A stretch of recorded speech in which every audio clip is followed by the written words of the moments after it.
There we are. We're hearing some archive reports we have on how things work in the past and looking at a bit of the history of conclaves and all. We're back with you, of course, here live in St. Peter's Square, and we're looking at that chimney. Nothing yet right now, but we're going to go into the square to talk to our own Joseph Tulloch there, who's going to tell us a bit about the atmosphere with those in the square. Okay, we're probably going to go to him shortly. All right, we're not going to go to him right away. There are a lot of people in the square there, and one of the challenges is connecting with people in the square live because of all the people crowded there and the cell saturation that there can be of talking with people and talking to them live in the square. Okay, but he's our colleague Joseph there. He has sent us some comments of people there in the square, and we're going to hear some of what they have to say. He's collected some of that for us. All right, let's go to it.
That's Father Matthew Bender there, Legionary of Christ, sharing his experience of these very intense days, past 10 days, almost 2 weeks now here in Rome, and talking to our own Joseph Tulloch, who is got him on the line now. So we're going to talk to Joe here live, and just Joe, give us an idea of the atmosphere there in the square right now.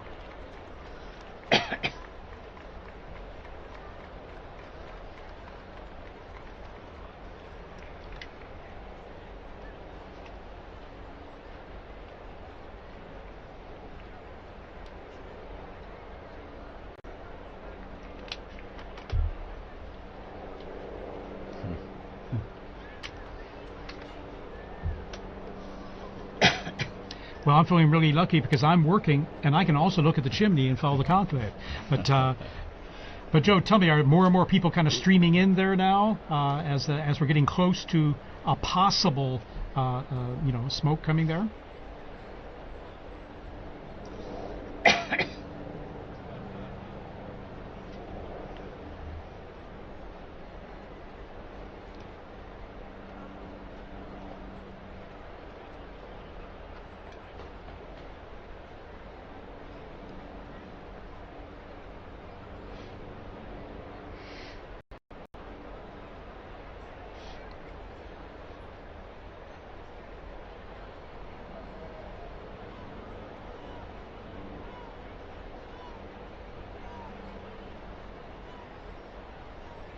Do you have a good view of the chimney there? I know that the sun starts to go down at this time there behind the basilica, and it's just a little to the left of the chimney there as it starts going down.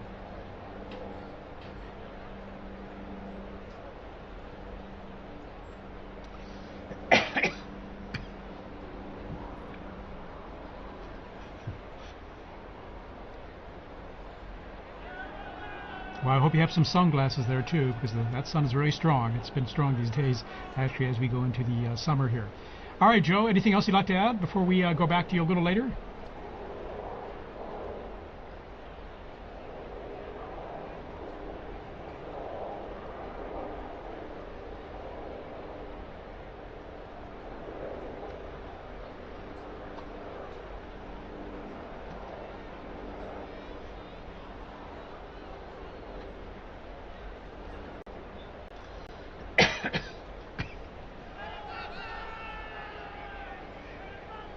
Joe, we just have reports from the local authorities there. There are around 15,000 gathered there in the square as of now, as those numbers increase. And so it's we're going to be coming back to you very soon here just for an update on things.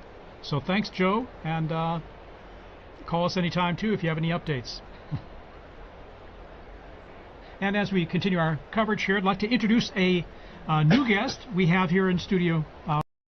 He's Dr. Timothy O'Donnell from the United States, and he's a visiting professor at the Angelicum University, the Pontifical Angelicum University here in Rome, and he also served 30 years as president of Christendom College in the United States. Dr. O'Donnell, thank you for joining us. TJ, it's great to be with you all. Thank you. How's this experience for you, being here not only as a visiting professor, but also for, as I've mentioned, these very powerful days, and now just over almost 10 days now we've been living through this. It is very powerful. Even now looking at this chimney, I feel almost the way like a little kid would feel waiting for Santa Claus to come down. I mean, there's that sense of joyful expectation that something would happen, because I've been here for 4 papal funerals now, and that sense of the sede vacante, of not having a father, is really, it really hits you hard. I remember we first came over here as students back in 1978. We arrived 2 days before the funeral of John Paul I. And I remember it had rained 3 horrible days, just torrential rain, and even during the funeral it was still raining. I remember wood splatting on the coffin, and that sense of desolation, and that mournful bell at St. Peter's with that dung, dung. You just feel like, oh my gosh. But of course, that came with a burst of sunshine when John Paul was elected. But still, I think there is a real sense of loss, and that lingers at the very beginning. But I think as you begin to move forward, that begins to move away, and hope begins to spring up, and sort of longing that this is not an end. The church renews itself, you know, and so this is going to be a great opportunity to see people once again. But being in Rome is always a great experience, but when you're dealing with these type of historic events, it makes it extra special. In fact, that's even my own experience as well. I mean, the sense of loss there is when we lost Pope Francis, when, as well, Pope Benedict or St. John Paul II, when we lost them, there's a certain emptiness you really, really felt, of course. And that's why I always feel like these 9 days of mourning, the traditional 9 days of mourning, are a powerful way to deal with that aspect of loss and to mourn the loss. But then now we're in the conclave, and there's this sense, that's why I say hope, because of renewal. There's going to be a new Peter to lead the church and to accompany us on this journey, and to keep all of us kind of as a united, keep all the sheep sort of united with a new shepherd. So Yeah, there was a definite sense of desolation. I remember when John Paul was elected, we made a promise, my wife and I, that wherever we were, we'd come back for the funeral when he died. We didn't know it was going to be 27 years later, but we did come back to that. And I remember it was just so sad because the power and the presence of John Paul is like, how could that ever be replaced? So we're standing there for the funeral, and you're trying to get a perspective on what this pontificate meant. And I remember there were media people going through the square, and there was a gentleman behind us who was from Poland. And the guy was going on asking different people, where are you from? Why are you here? And this Polish gentleman behind me just started to weep. And he said, I'm from Gdansk. He said, I would have crawled down to Rome on my hands and my knees. This man gave us our freedom. He gave us our dignity back again. And that's when I began to think, how can we possibly replace this Pope? So it was consoling to think how great, but it even added to that. But then, of course, God has his way, and then when Pope Benedict XVI comes out, you say, oh, thank you, Jesus. In other words, it goes on. And it sort of encapsulates the whole rhythm of life, and I think that's why people are really looking to Rome right now, because everything's sort of a soundbite. We're suffering from sort of like what I think Benedict called a cultural amnesia. We don't remember who we are, we're confused about our identity, and oftentimes we're looking at things and we don't know who we are. But what's happening right now, you see something that is permanent, something that has not changed. Even the antiquity of smoke coming up from a little chimney signifying a transition. People are hungry to know who they are and to understand the meaning of the past. A lot of times we neglect history nowadays. I think it's something like 75% of college graduates in the United States graduate from college without ever taking a history course. That's devastating.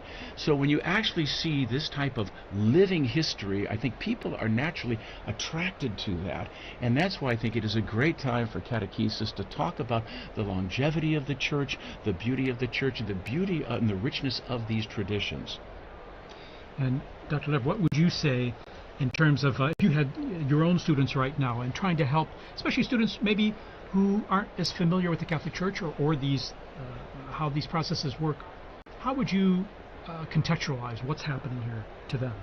Well, I agree with you, Tim. It's such an incredible moment to show the students living history. I mean, one of the things about the Catholic Church that I think maybe we take for granted but is baffling to the rest of the world and incomprehensible at times to students is the man that we are waiting for will be the 267th Pope in a direct line.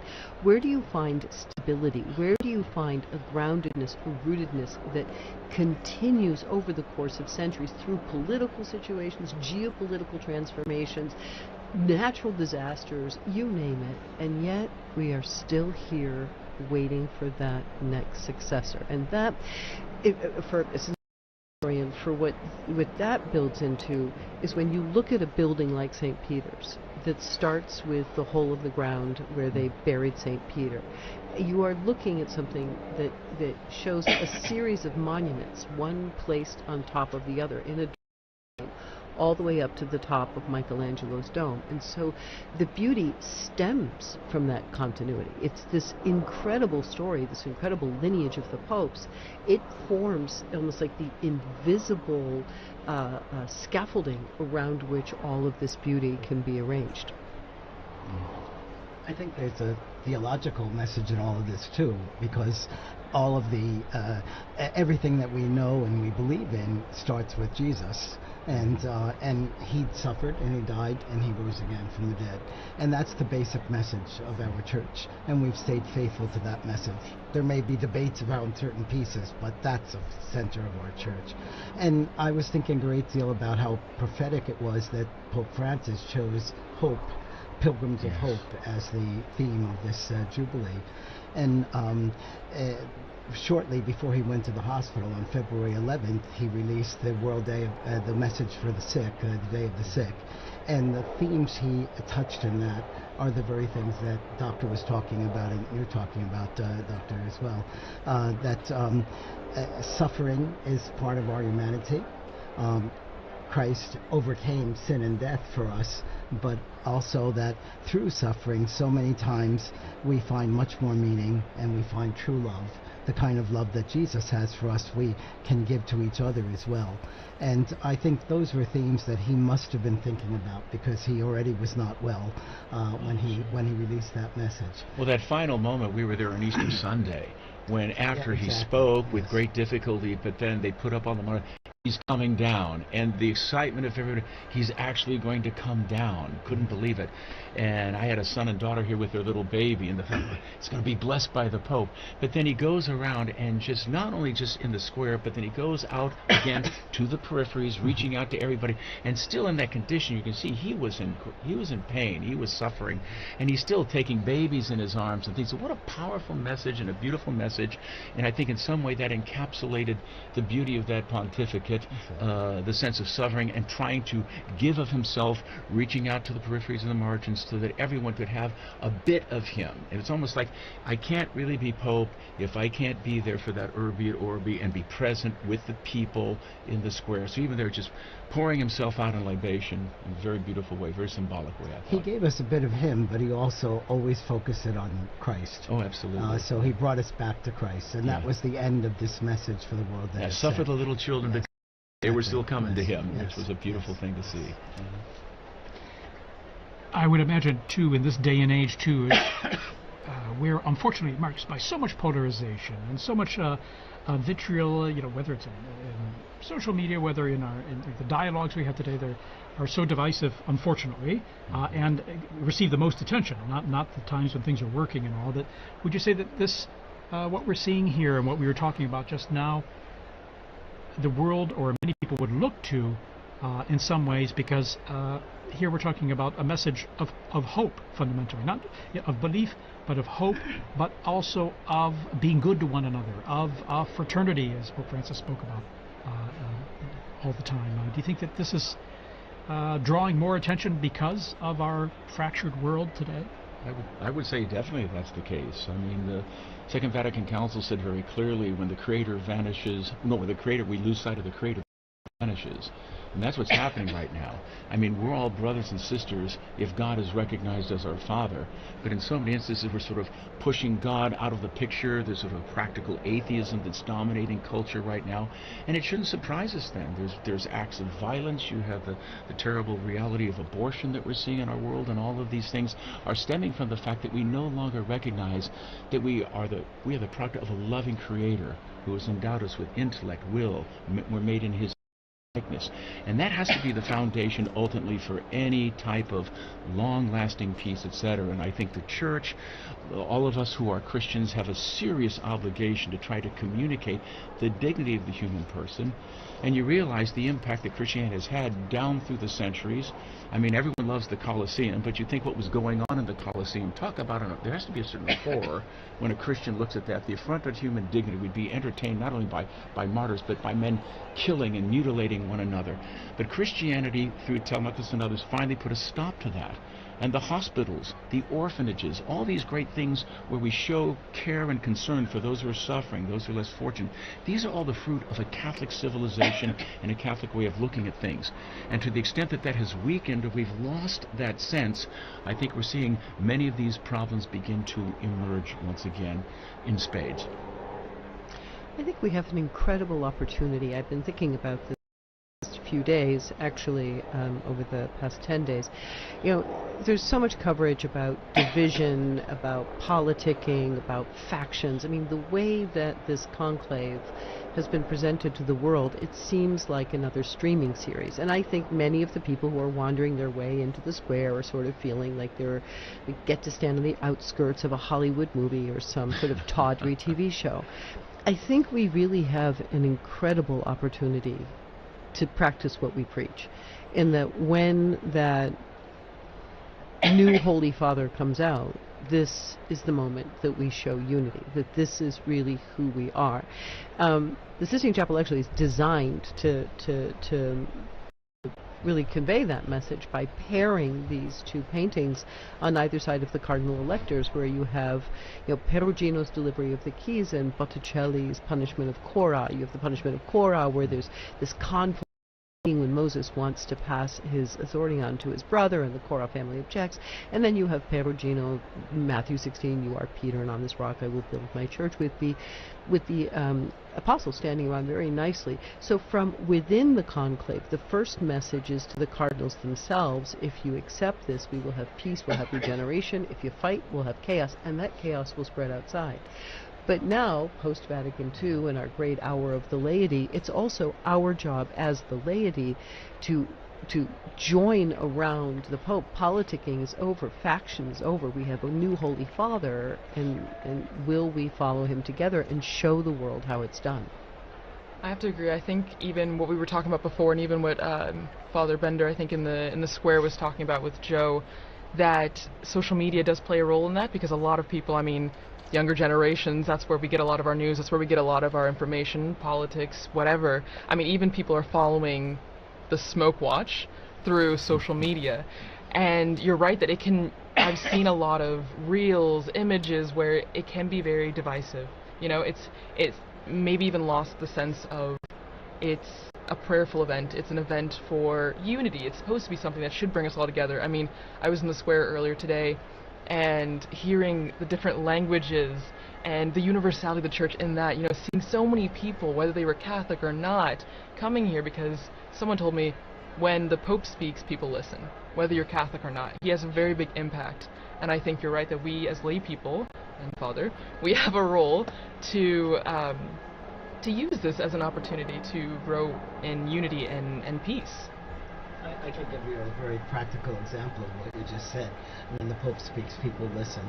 I worked as an attaché to the permanent mission of the Holy See in Geneva for 19 years. And I have to say, most of the time when they were making the governments made their different speeches, there'd be a buzz in the background, everybody was talking. But when we raised that Holy See flag, they stopped talking. They wanted to know what the Holy See was saying. And I think that wasn't because we were saying it, but it was because that was the Pope speaking. Well, he brings something to the political and the social order that they can't find within themselves. Unfortunately, there's been an impoverishment of our political discourse. And so the Pope can bring a message that is truly transcendent and goes beyond the different confines within these ideologies that oftentimes are tearing each other apart. And I think we're at a point now where people are really tired of those ideologies. We think about, you know, Russia and Ukraine and the horrible things going on there, what's going on in Gaza, but to have a voice that is able to communicate a higher purpose and say we need to rise and appeal to the better angels of ourselves. I mean, this is an important thing, and we really need. So whoever gets elected, I think there will be an outpouring of goodwill. Is, and I think it'll be a great chance to build unity in all of us, because, as Catherine of Siena said, he's our sweet Christ on earth. That's the way we should approach this and rally around him. It could be a great opportunity for we as a church to do what we're supposed to do in bringing the message of the gospel and the salvation and the peace and the joy that is really part of that to a troubled world. Monsignor Vitillo, any experiences you want to share? I mean, you've worked in many international forums at the UN and all, and on behalf of the Holy See there in Geneva as well, in terms of how the papacy and how the words of the Pope are received and taken seriously, whether by believers or non-believers or people of other cultures. Well, my own experience was that many of the UN officials were very, very interested in what the Holy See saw in things. And so many times there'd be private consultations with the papal nuncio and discussions that were not made public, but that really brought to real substance. Some of the discussions that had been going on about nuclear warfare and trying to get a ban on nuclear warfare started out by discussions between some of the world leaders, the UN people, and the papal nuncio at that time, and it was now Cardinal Silvano Tomasi, whom I was working with. So I think that's a good way of working. And a lot of times people are saying, well, why isn't the Holy See making a statement against this or that or condemning so-and-so? That's not the style of the Holy Father. And so we need to keep that style. And Cardinal Ray, I think, described perfectly in his homily, both for the funeral homily, but then especially the other day for the election of the Pope, the character of what we're looking for in a pope. All popes, not just this next one.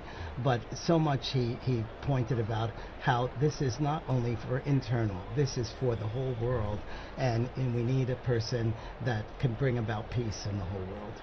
Amen.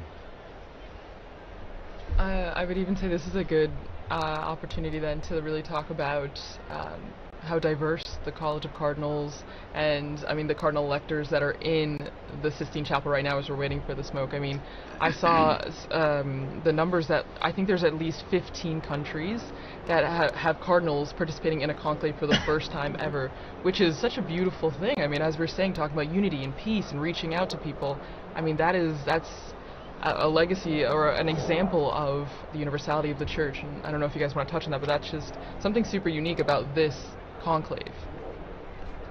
Well, it is the largest in history, and it's great. He always talked about going out to peripheries, and even in terms of selections of cardinals, that's what he did.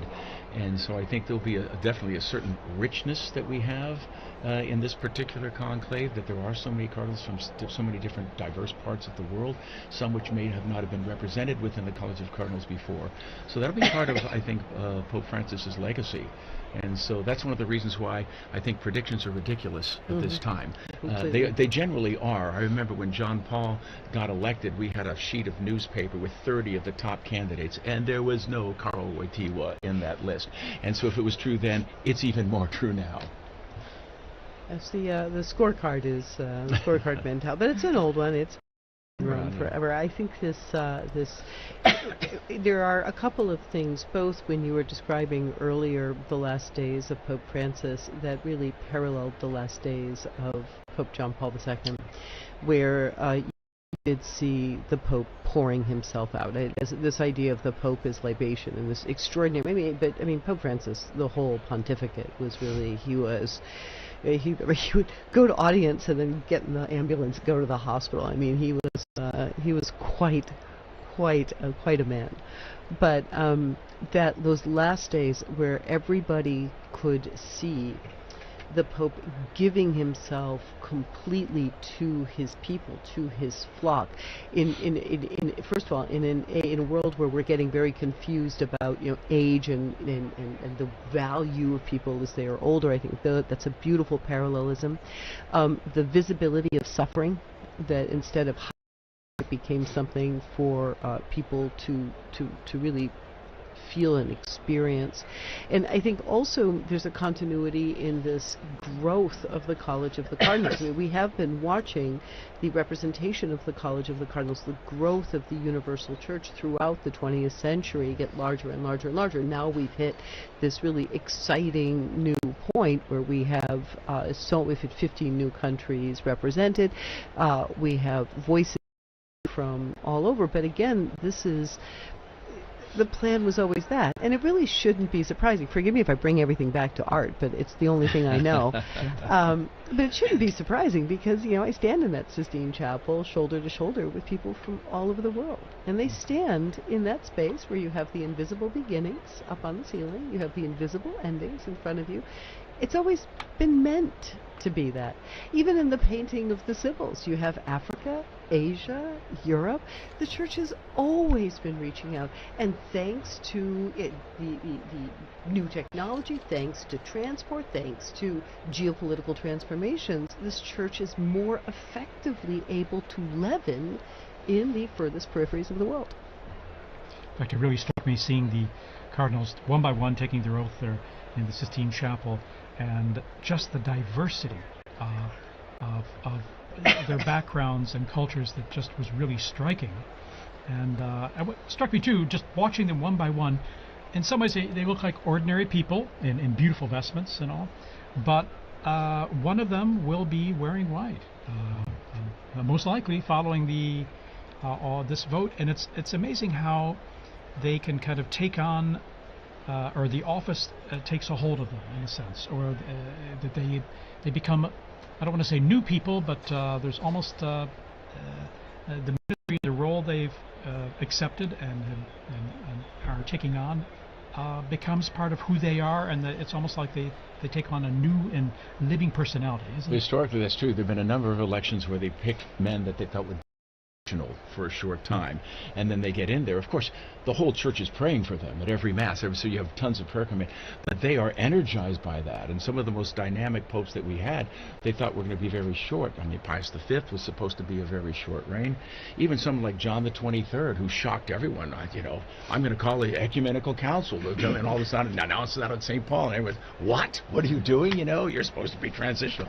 But here he goes, and he just goes through it. Now, he didn't see it to the end, but Paul VI came on. But no, this is common. But even like back in Acts of the Apostles, that when Peter was in prison, the whole church was praying for Peter, and we continue to do that. And I think there were a lot of graces flow into the person of the Holy Father. I mean, what an incredible office, burden to bear.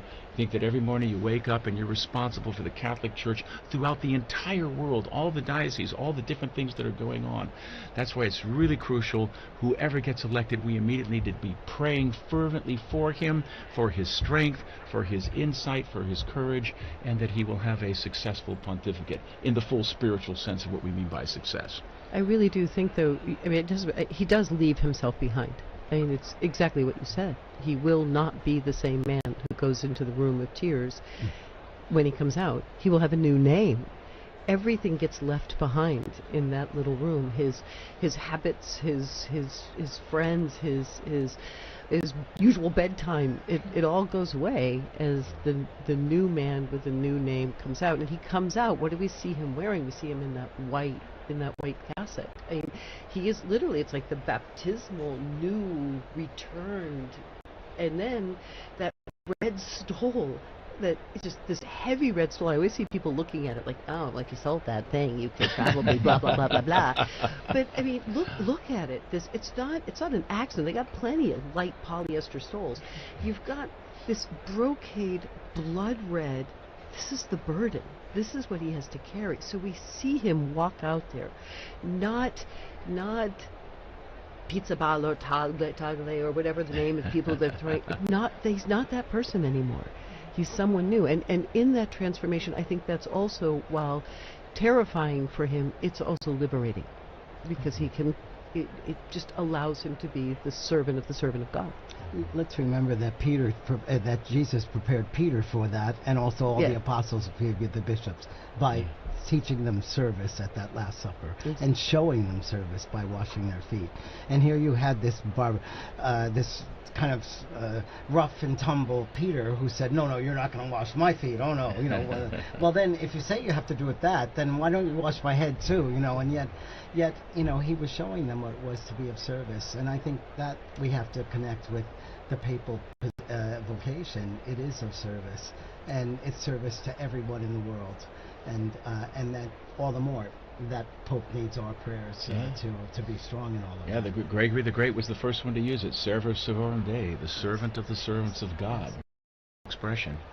And the challenge for any pope, because no pope can be everything to everyone. Everyone has expectations, and some say, well, I like this about this pope and this about that pope, but no pope can be everything to everyone. They've got to have their own personality, which is transformed, as we say, not only the personality, but their being is transformed by taking on the office. But at the same time, we have to look forward to what their own strengths are, and then also be conscious of the incredible complex, delicate role of being Pope and holding this church together, which is so diverse and so global. Well, and I think, actually, Dr.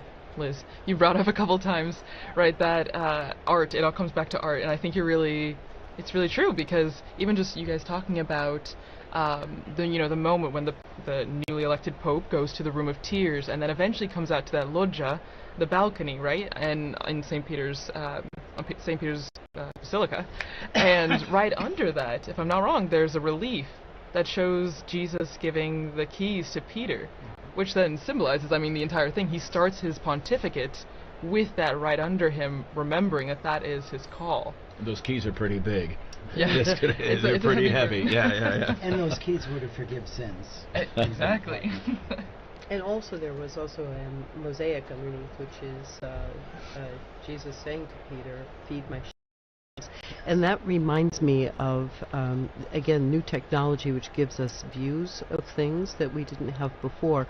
When Pope Francis came out on the balcony, there was a shot that came from behind So we saw what he saw, and you looked out into this sea of faces of people just looking up. And despite the fact that we joke about all the screens there, I remember that day, just all of those people with this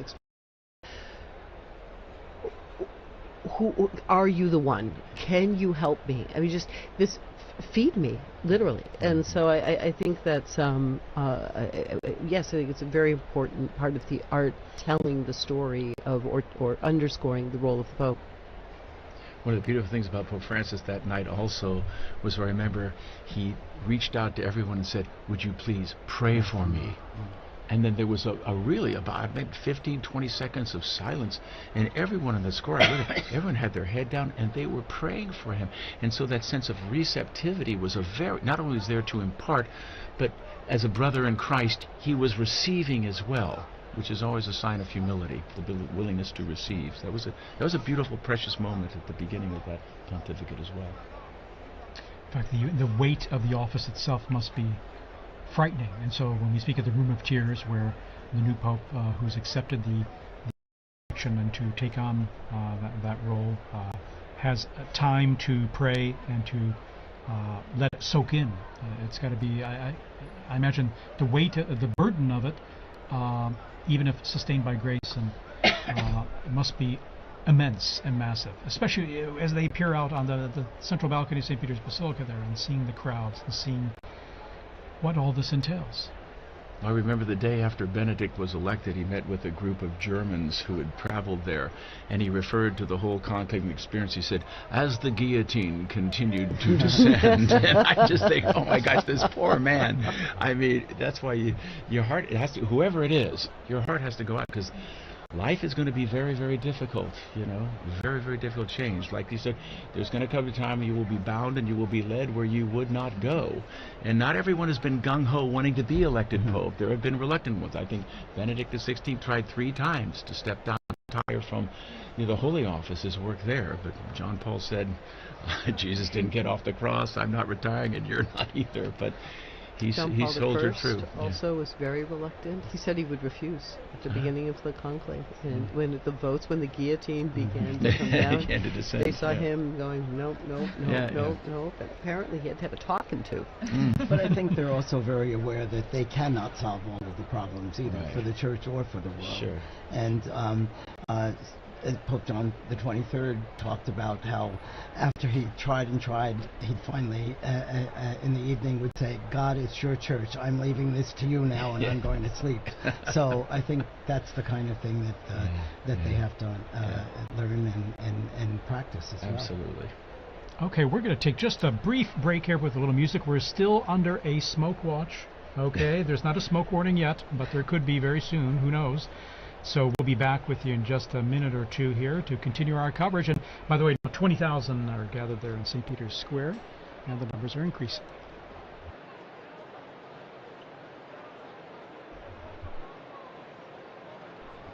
Before saying goodbye, we just want to also thank Dr. O'Donnell for joining us today, because he's going to be with his students from Christendom College to see whatever smoke comes out. So thank you so much. A joy to be with you. God bless you all. Thank you for the great work you're doing here. Appreciate it very much.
So after that wonderful little break, we have information that the numbers in the square continue to rise, and just looking back, I want us to think about where we were the last conclave, or the last couple of conclaves, because as we were talking about before, you know, times have changed, but the smoke remains the same, the chimney remains the same.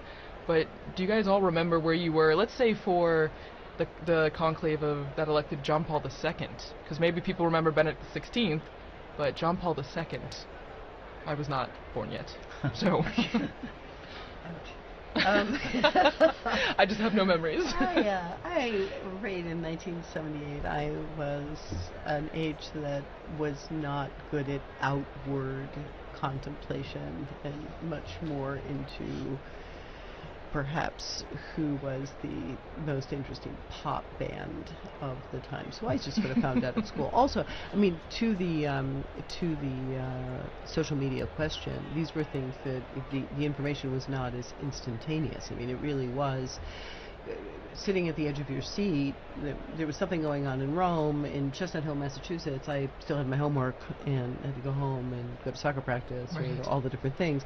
And so I think there's much less of a sense of where I was, because I was really so far away from it. I was going to say, we take for granted today instant communication, instant everything, and I find difficulty sometimes trying to say, well, what was it like before we had that sort of instant communication, high-res, super high-res, instant images? And so it was a different time than, of course, I was kind of maybe 8th grade or something. So I don't remember too much of that conclave. But at the same time, it was a different time, of course, as you mentioned, because the media and instant communication wasn't what it is today. I'm 78 years old, so I wasn't in high school at that time. I was a priest in my diocese and also going to social work school, but I was also directing a psychiatric treatment center for children. And so that I was working, and I was in my office doing clinical records and things like that when one of the young children who was with us came to tell me that we had a pope. And then I think I mentioned earlier that he also told me that the pope was Polish, and I said, "Oh, Billy, don't be spreading those rumors around, you know." And then he dragged me to the television set and showed me, yes, indeed, the pope is Polish, and I didn't have the time to go sit and watch television in those days, day or night, but it was a wonderful experience to know that we now had a pope.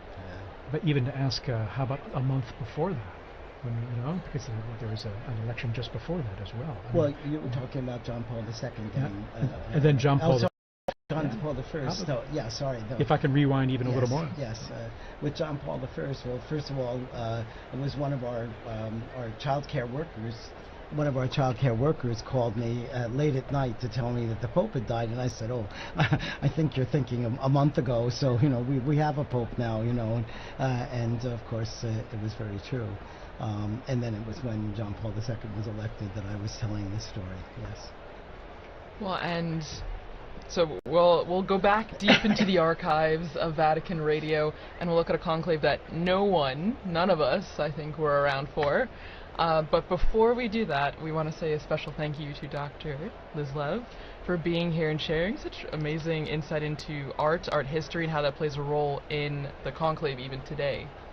Well, it's been really great to be here. I mean, in a certain sense, you guys are the nerve center of it all. So it's an honor, actually, to be able to sit here, and of course to really have the possibility to talk in a way that it's much harder. We do our best out there I think there's a whole squad of us out there trying to do our best in the secular media, but to really be able to talk about what it means to be the servant of God, what it means for Peter to have died here, what it means for these cardinals. I mean, it's so nice to be able to really talk about the true weight and importance of prayer and how we must pray for the Pope. So thank you for really, it's like a cleanse to come here. I'm ready to go back out and face questions about whether or not this conclave is like the movie. Yeah. Oh yeah. The hot topic of the day. At the same time, I often think sometimes the movie or even other media productions can offer an opportunity to say, okay, yeah, you saw that, you read that book, but in reality, this is how things unfolded in history. So sometimes I like to look at it as like, okay, we can use it as an opportunity to say, well, it's not exactly that way, but at the same time, some elements are true, some are not, but this is how it works. And it's created certainly helped generate interest, I would say, and so I guess we have to Be grateful for that. So, returning to the question of art one last time, that is the joy of the Catholic imagination. The Catholic imagination can see through to the potential of almost anything. And so, even though this is a tawdry story or it's an incorrect story, the Catholic imagination can find that pearl that is beautiful, good, and true, and bring it out and turn it into something fruitful and wonderful. So, yeah. Wonderful. What a Thank great you note so to much end on. for Thank being you. with us here. Huh? And so we will launch into this old interview that we have from our former colleague, Veronica Skarsbrick, with Father Martin Nolan, the one-time Prior General of the Augustinian Order, who was actually in St. Peter's Square when Cardinal Angelo Roncalli was elected to the See of Peter on the 28th of October, 1958.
We have smoke in Peter's Square now, so Look we at will that. come Look back, and at it that. looks to be It looks to be white. white. We Look at have that. Look a at that pope. smoke streaming out. This is good. This is incredible news here, coming up here on 6:08 p.m. here in Rome at the Vatican, and we have white smoke streaming out. And you can hear the Chimney. crowds. And we hear the crowds applauding there. As you can see, now we got the camera. Just This crowds of people crying. is and, amazing. Here we are. and celebrating this special moment. It's too late, so. There was a brief moment where we were a little unsure, but it is confirmed it is white smoke. We have white smoke here. A smoke warning. A smoke And warning, that's you're no white longer smoke. watching.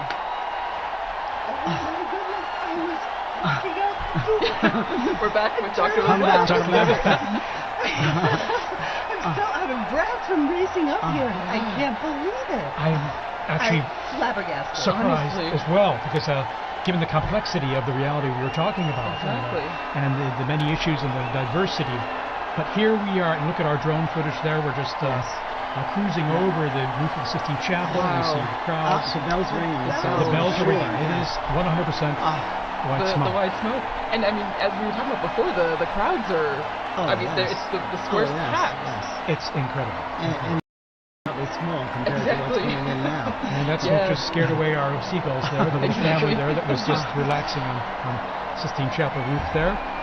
But actually, as you mentioned at the beginning, TJ, it seemed like they did know. They came back just for the white smoke. Indeed.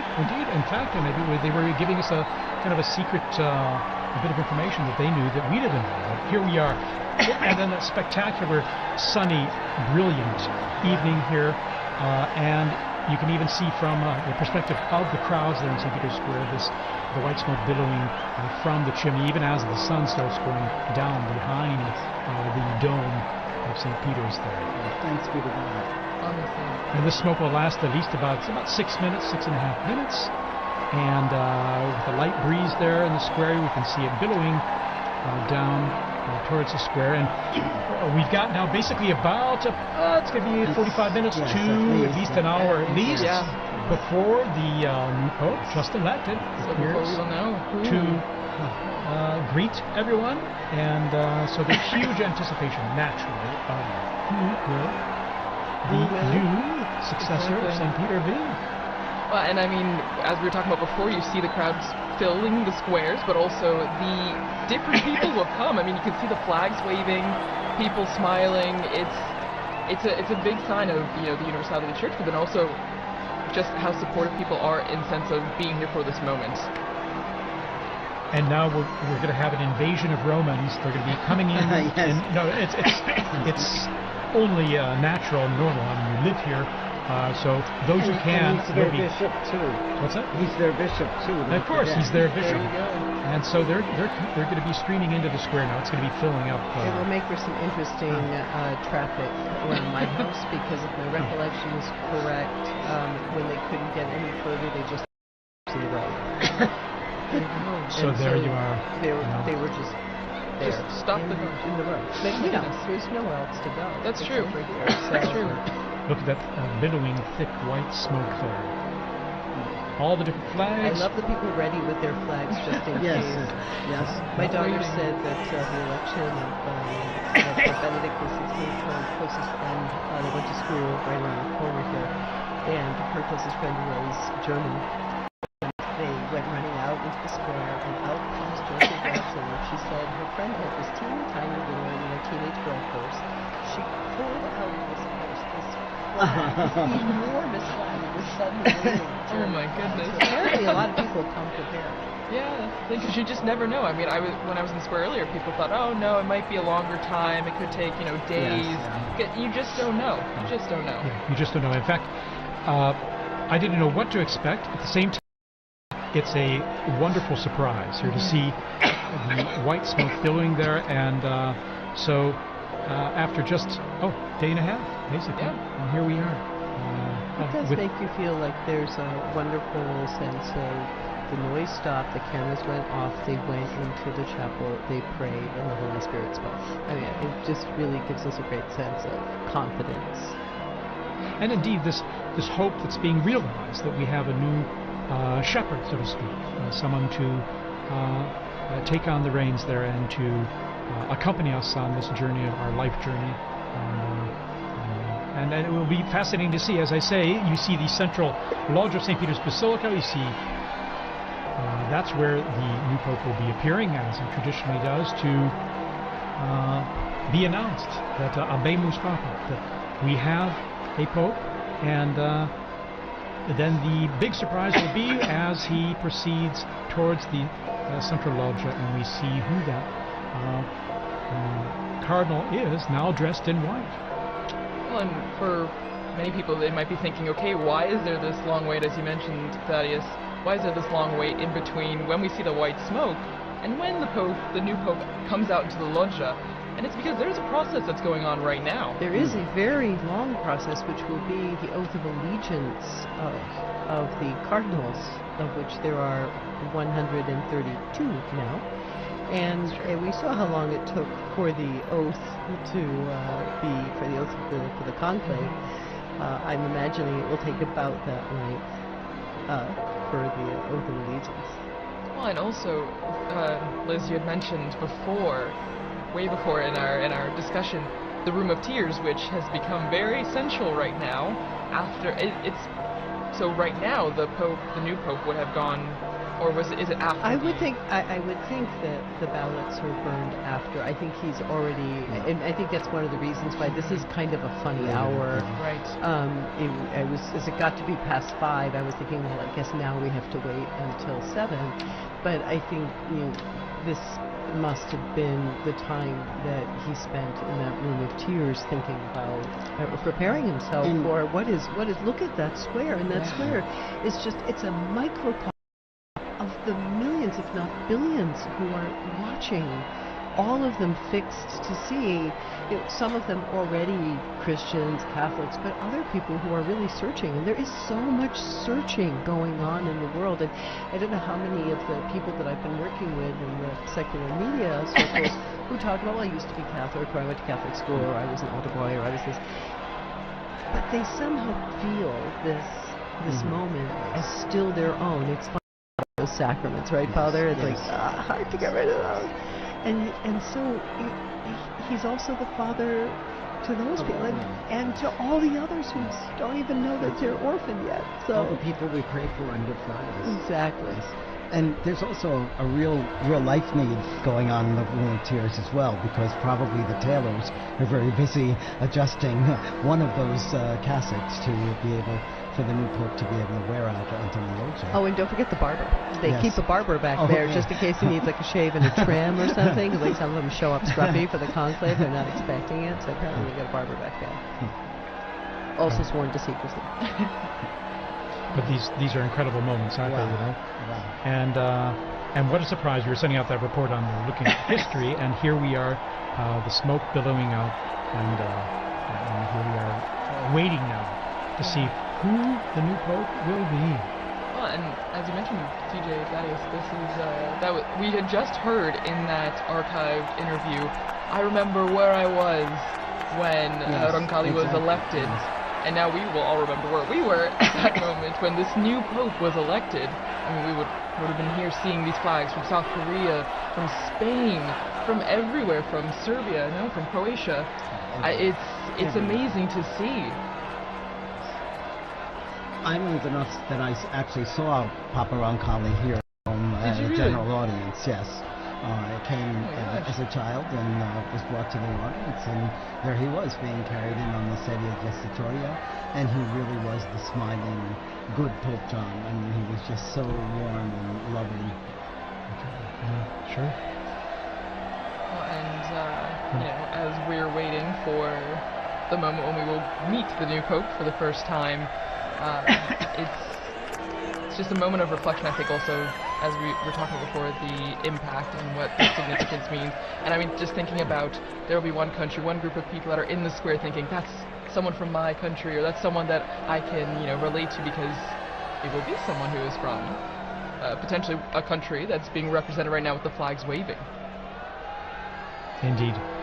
And the process begins when the official announcement in Latin is made that we have a new pope, and he appears on the balcony, offers his own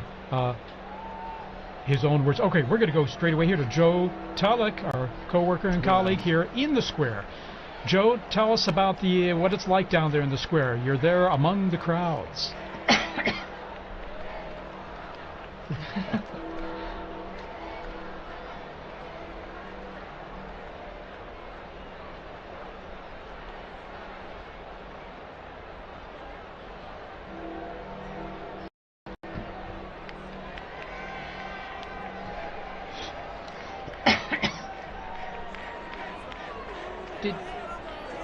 I mean, was there a moment where you heard gasps? Was there a lot of surprise? Did you feel like people were shocked that the smoke happened right now?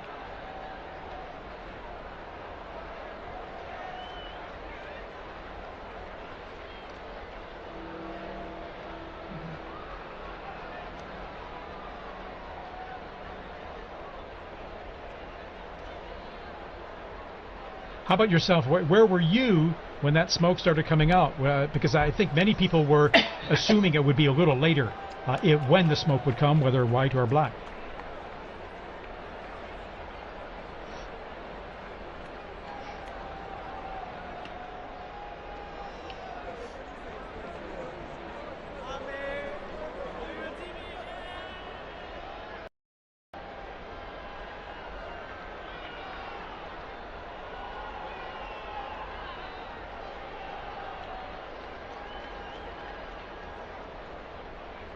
Well, amazing. And I mean, as you mentioned, there's still people running to the square, and there will be probably for a long time, Joe. I mean, because people will be flocking to see the new Pope coming.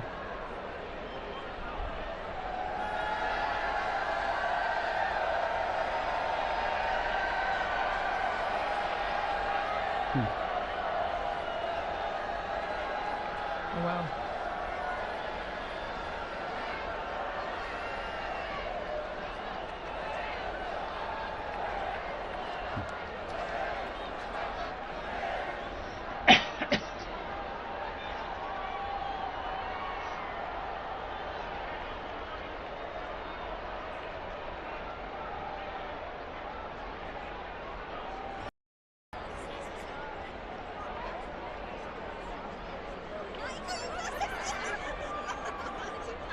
Beautiful. And our camera work here, we were just zooming in on that balcony from where the new Pope will appear. Joe, tell us about, I mean, when you're explaining to people in the square, what's next, what's going to happen? I'm sure people are asking you, so what happens? The Pope's new elected, and then...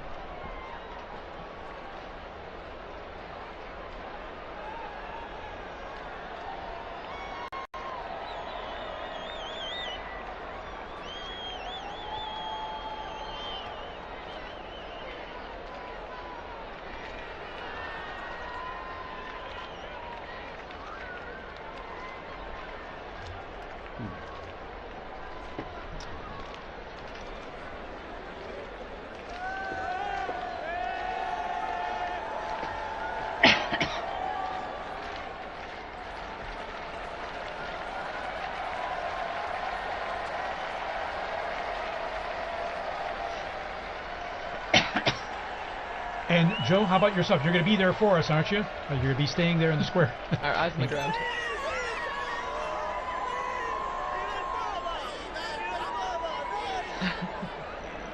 Fantastic. And you'll be telling all your friends about this experience you're having here right now in the future, I'm sure. Well, thanks so much, Joe. Thank you, Joe. We're going to be back with you very soon for more update on all happening in the square there. So, Monsignor Vitilla, tell us a bit about this experience for you now. I mean, this experiencing it live, the smoke coming out here, and now our great sense of anticipation for who the next Pope will be. Well, it's just such a privilege to be here in Rome at this time, but also I probably felt closest to Pope Francis because I've served him both as the in my work at Caritas Internationalis and then also at the Secretary General of the International Catholic Migration Commission.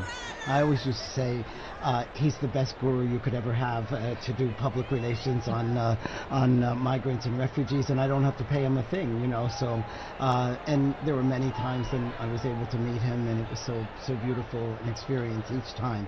So the emotions are more now than they were other times because I loved the popes, but they were strange to me. I didn't know them so well.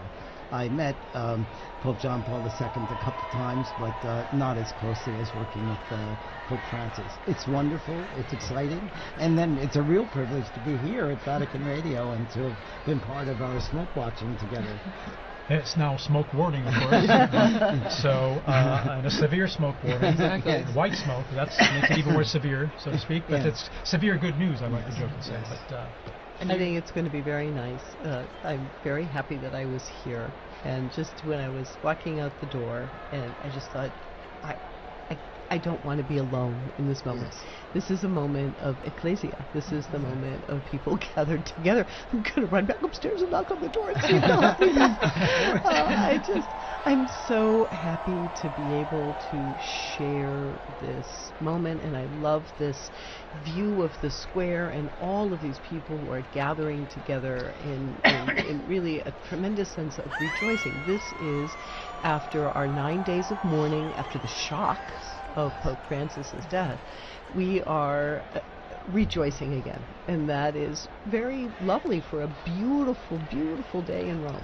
Yeah, stunning. Actually, perfect weather, and I like to jokingly call this kind of weather severe good weather. It's just wonderful. It's sunny and of course, I remember in 2013 when Pope Francis was elected. It was during the evening. It was dark out, and it was still Cold. Yes. It rather was cold and wet and rainy. and the sun set later, but it was illuminated with the lighting in the square, and now the even improved lighting they have on the basilica. It's stunning. You know, the square and the facade, how they've renewed the lighting, but then it was illuminated by all the phones being held up and all. But here we have the brilliant sunlight illuminating all the people there in the square and growing in number. And now, Dr. Lev, tell us a bit about, I was thinking, the central loggia of the basilica there, and even the history behind it of the popes appearing from that loggia, from that balcony, and giving their most solemn blessing, Urbi et Orbi, which the new pope will impart after he greets the crowds there, that solemn blessing to the city, in Latin, to the city and the world. Which is That's the first. His first act is to impart this blessing, because after all, he is the Pontifex Maximus. He is the bridge between heaven and earth. So today we'll see him in the facade of St. Peter's, and that facade, which was built in beautiful construction by Carlo Maderno from 1612. But even in some of the buildings in Rome, actually have a loggia of benedictions. So there's a sort of strange side transept on St. John Lateran, because when the popes lived over there, that was where the pope would come out for the Urbi et Orbi blessing. Or even the church of San Marco in Piazza Venezia, where Pope Paul II lived, he also had a loggia of the benedictions placed into his house/church/ because the popes weren't officially living in the Vatican. And then even what it means to have the Pope on that balcony. If we were in the early 20th century, the first conclaves of the 20th century, there was no Pope on the balcony, because during the so-called Roman question, after the unification of Italy in 1870, during those conclaves, while the newly formed Italian state and the ousted papal state confined within the walls of the Vatican, their tensions between the two of them meant that they would hold the conclave, send out some smoke, but you had to wait in order to, you would not see the Pope appear in the square. And so when Pius XI appeared in that loggia, it was already a statement that things were about to change. So it's a very, very, very exciting moment. I remember, I think it was 2005, all the cardinals, when they first started to have lots and lots of cardinals, they were all trying to fit out on those openings of the balcony, and you were kind of looking at a couple of them like, that looks a little precarious. So let's hope they've worked out the placement, the placement out on the balconies this time. Absolutely. Here we're seeing a long shot there, and crowds coming down the main avenue, Via della Conciliazione. There are security checks, of course, which is one reason that the crowds may kind of trickle in more than be running into the square. Unfortunately, it's absolutely necessary nowadays. So, sure, you could see them coming from the security.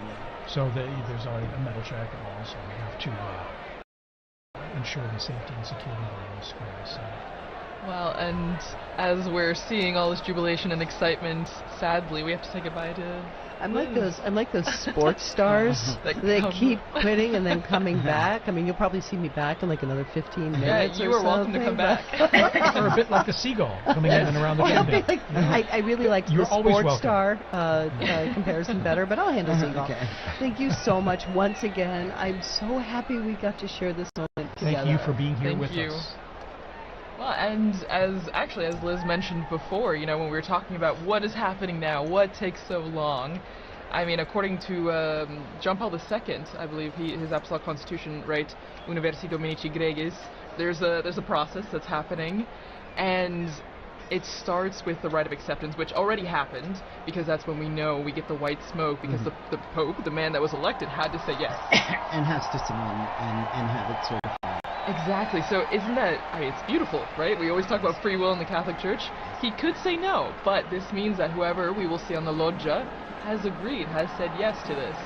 And as you can hear, the crowds are coming, and we see... And we see the pontifical band there coming out, and the Swiss Guards, of course. There's always a traditional salute of the Vatican hymn or anthem to celebrate the occasion. It's part of the festivity of it, and we hear they're playing already and coming out there all in full uniform. Well, it's special too because, you know, these last more than 2 weeks, we've had the Swiss Guards were present for certain things, but now they have a Pope once again that they are protecting. That is their role, that is their mission, right? To be where the Pope is and to protect him. And so this is extra special because now we see them coming out again to the piazza because we will have a Pope. Yes. You know, I live with 21 other priests and residents. All of us work in the Curia, and we've been sharing at breakfast how hard it is in the morning when we're celebrating Mass, and there's always a prayer in the canon of the Mass for the Pope. And you know, we now have to skip over that, and it's like your tongue doesn't stop. You know? So now we can pray. Exactly. Well, our pray for us. That's right. Exactly. Intercede in ways. That I'm sure. We hope and pray No, for sure. So again, the bands here will be coming in and playing the anthems, the hymns when the new Pope appears, just like the Urbi et Orbi on an Easter, Christmas, or solemn occasions. That's right. And so it's to be expected at this time, and we'll probably have another, it's at least a half hour before the earliest the new Pope will appear from the Second Vatican. But also during this time too, there will be prayer too, and certainly the new Pope will be praying, but also the cardinals will be praying with him too.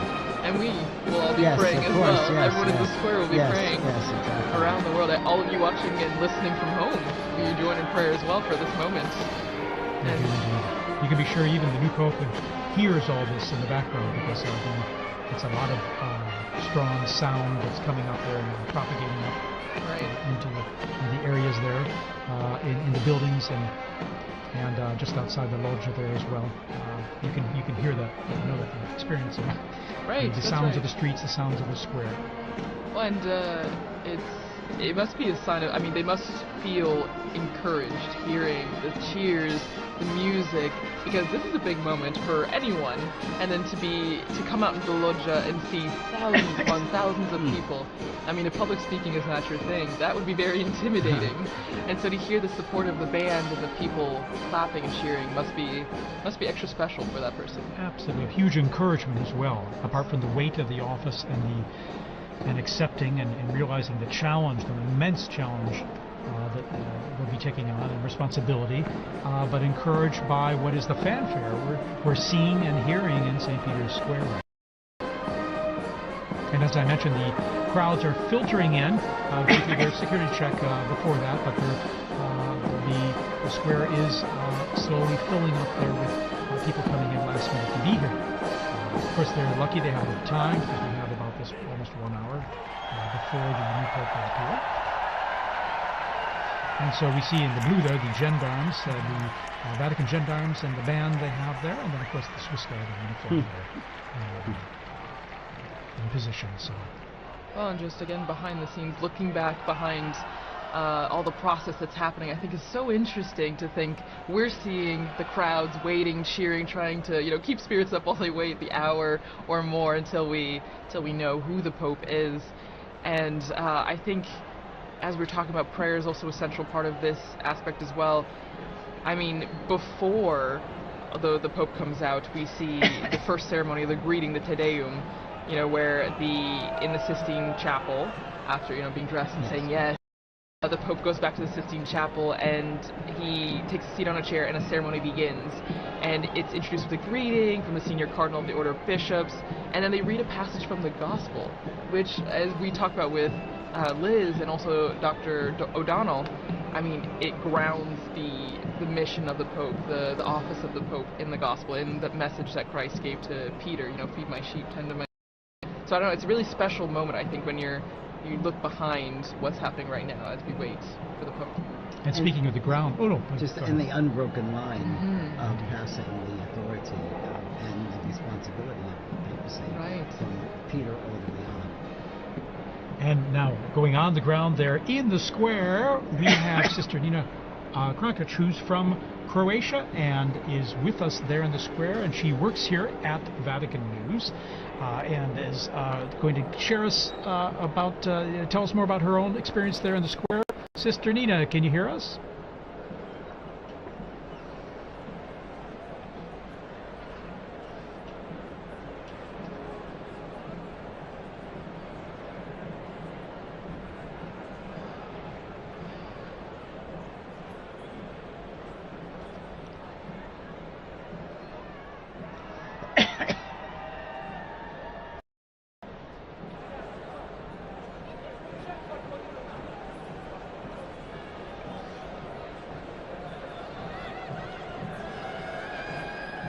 Sister Nina, you must have run out of the building there to get there in the square, because I mentioned the crowds coming in now there's got to be some bottleneck there, isn't there?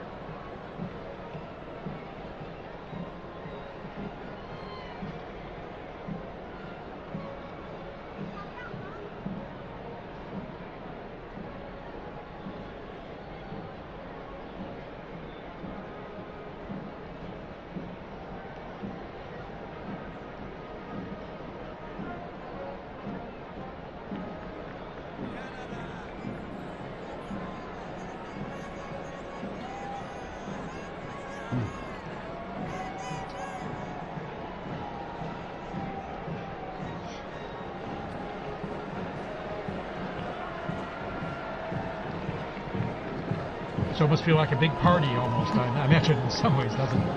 Now the Italians are coming in. And we can hear the bands there. We see the Italian Carabinieri band that's coming into the square as well. So I imagine it's adding to the festive atmosphere you're living there. Listen.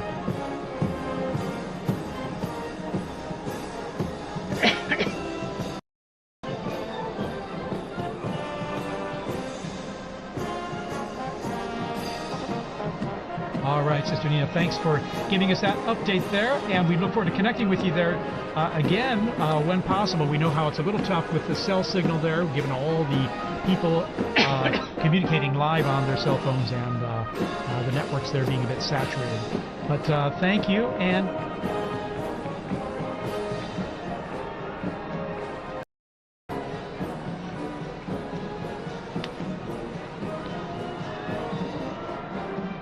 wonderful.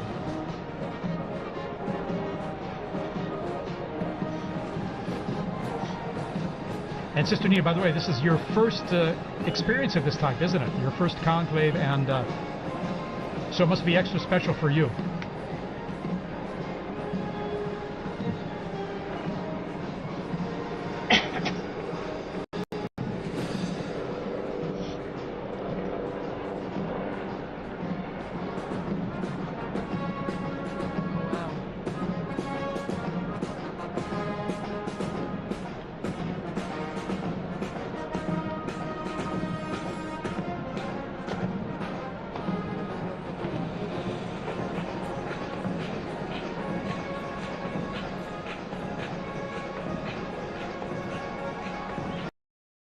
Wonderful. All righty, Sister Nina, thank you so much for sharing that with us, and we hope to touch base with you there shortly, okay? All right, in the meantime, good luck getting in the square there. All right. Well, and continuing as we mentioned before, the atmosphere, but also what we're seeing. You see the bands, Father, as you mentioned, now the Italians as well, coming up the stairs that we often saw the Pope Mobile drive up for general audiences. And shortly, we're not sure exactly when, but when the Pope comes out, there's a formula that is said in Latin, and for many of us, we might not have studied Latin in school. I mean, my Latin is quite rusty, so I don't know if maybe, Father, you know a bit more about what's going to be said, and for those who might not know, what is the formula? What is said? Well, it says the proto-deacon, and it's Cardinal Monberti is the proto-deacon right now, will come out and say, I have an announcement of great joy, and then he says, we have a Pope, Habemus Papam. I saw some signs there, and they didn't have the correct conjugation of Papa, but that's okay. The fact is, the news is and it's almost universal language now in terms of communicating the fact that we now have a Pope. And then after that, he announces the name. The name, yes, in Latin. And so I'll tell you a funny story of that too. A friend of mine was in the square when Paul VI was elected, and he was standing. He's from the U.S. He was a student at the North American College, and no, it was when Paul II was elected, and he was standing next to an Italian woman, and they announced that the Pope was from Polonia, and this Italian woman crossed herself and said, "Grazie a Dio da Bologna." Da Bologna. That guy from Bologna. You didn't hear Polonia in Italian meaning Poland. Yeah, it's tricky. If you don't know Italian or Latin, it might be a bit confusing.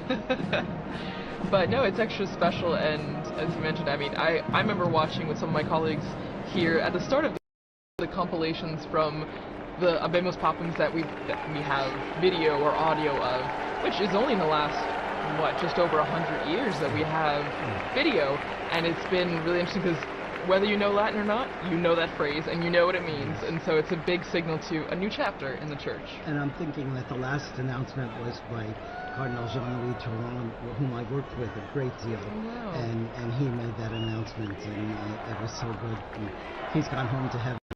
He's now rejoicing once again tonight.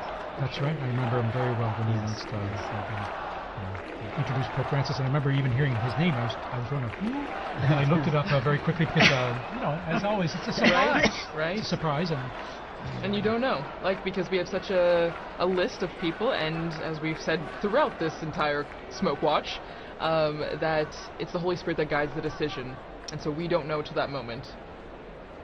Here we see a formation of the military bands, Wow. Guardia Finanza, Carabinieri, and then of course the gendarmes, the Vatican Gendarmerie, their own band, and then we have the Swiss Guards all in position there. We see the usually at a point after the Pope appears, so there'll be a mutual salute of both national anthems and hymns. The retired papal preacher, and also then there's Cardinal Raniero Cantata. His phone there, we see. Technology. And then Capuchin. And also Cardinal Sean from Boston. Exactly. So here we are. The bands are playing. Introduction here to the Vatican anthem. Oh no, the Italian anthem. Sorry. That's true. The hymns, the songs will be going on until we hear that famous line of Habemus Papam when we see the Pope come out on the balcony. So we're hearing notes from the Italian national anthem.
And we've just heard those, the Vatican hymn and then the Italian national anthem played. Mutual salute between the two groups of bands. And now the mutual salute and greeting of both. This is just like when we see at Easter and at Christmas, the Urbi et Orbi. During the Urbi et Orbi, when when the Pope, gives his blessing to the city and to the world. And before that, his Christmas or Easter. So the bands are lined up there as we await the curtains to be pulled back there from the central loggia of St. Peter's Basilica there. And even though the Holy See is a separate country, it's important for Italy to be involved in this too, because he's also the Bishop of Rome. So it's his flock is in Rome as well.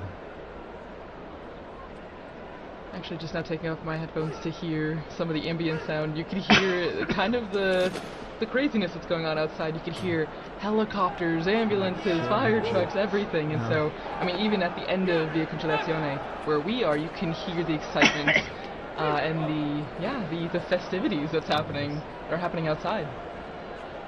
Monsignor, I think some of that chimney smoke has gotten to me, yes. There's a lot of pollen in the air. Yeah, definitely. Allergy time. Yeah. As we head into summer. But what a stunning view there. We have the sun just going down behind the facade of St. Peter's. It's always stunning, when it comes time to sunset there with the facade facing east, but then when you're looking at the basilica and the sun going down behind it. It's always so beautiful. So beautiful, yeah. But everybody's eyes are on this. Yeah, everybody's looking up, waiting for the doors to open and then the white curtains to be pulled back. Well, and there's actually a story about what's happening right now. Again, the Room of Tears, the Pope, the new Pope, getting dressed, and we know that there are 3 sizes of the white cassocks because you don't know who's going to be elected, but you have to be prepared. And actually, one of our colleagues, Chris, who was on this morning, actually on the Smoke Watch, was talking about Pope John the 23rd, and he was. That's 11. And actually, since it didn't fit, they had to tie it like a medical garment. Exactly. And so it's a funny little anecdote to just remember that. I mean, no one knows, and so everyone's prepared. But that's what's going on right now. They're trying on the garments, and they're seeing what's fitting. And of course, they have different sizes available to start with, but sometimes they might need adjusting, depending. Exactly. We're made in God's image and likeness in different sizes. So there you go. See all those flags representing the different nations present. Also, it is the Jubilee of Hope, and so we have pilgrims here for Jubilee events over these days as well. I think I read about 15,000 for currently in Rome just for the Jubilee themed events. For pilgrimages that are organized at a time. Well, and we're hearing from our producer, Francesca Merlo, that they're looking outside our building, and as I mentioned, there's helicopters, but they're blocking off the roads, and that's what Liz was mentioning too, that people are stopping, and they're just trying to get to the square as fast as they can. So it's a moment of organized chaos a bit in the square and around the Vatican.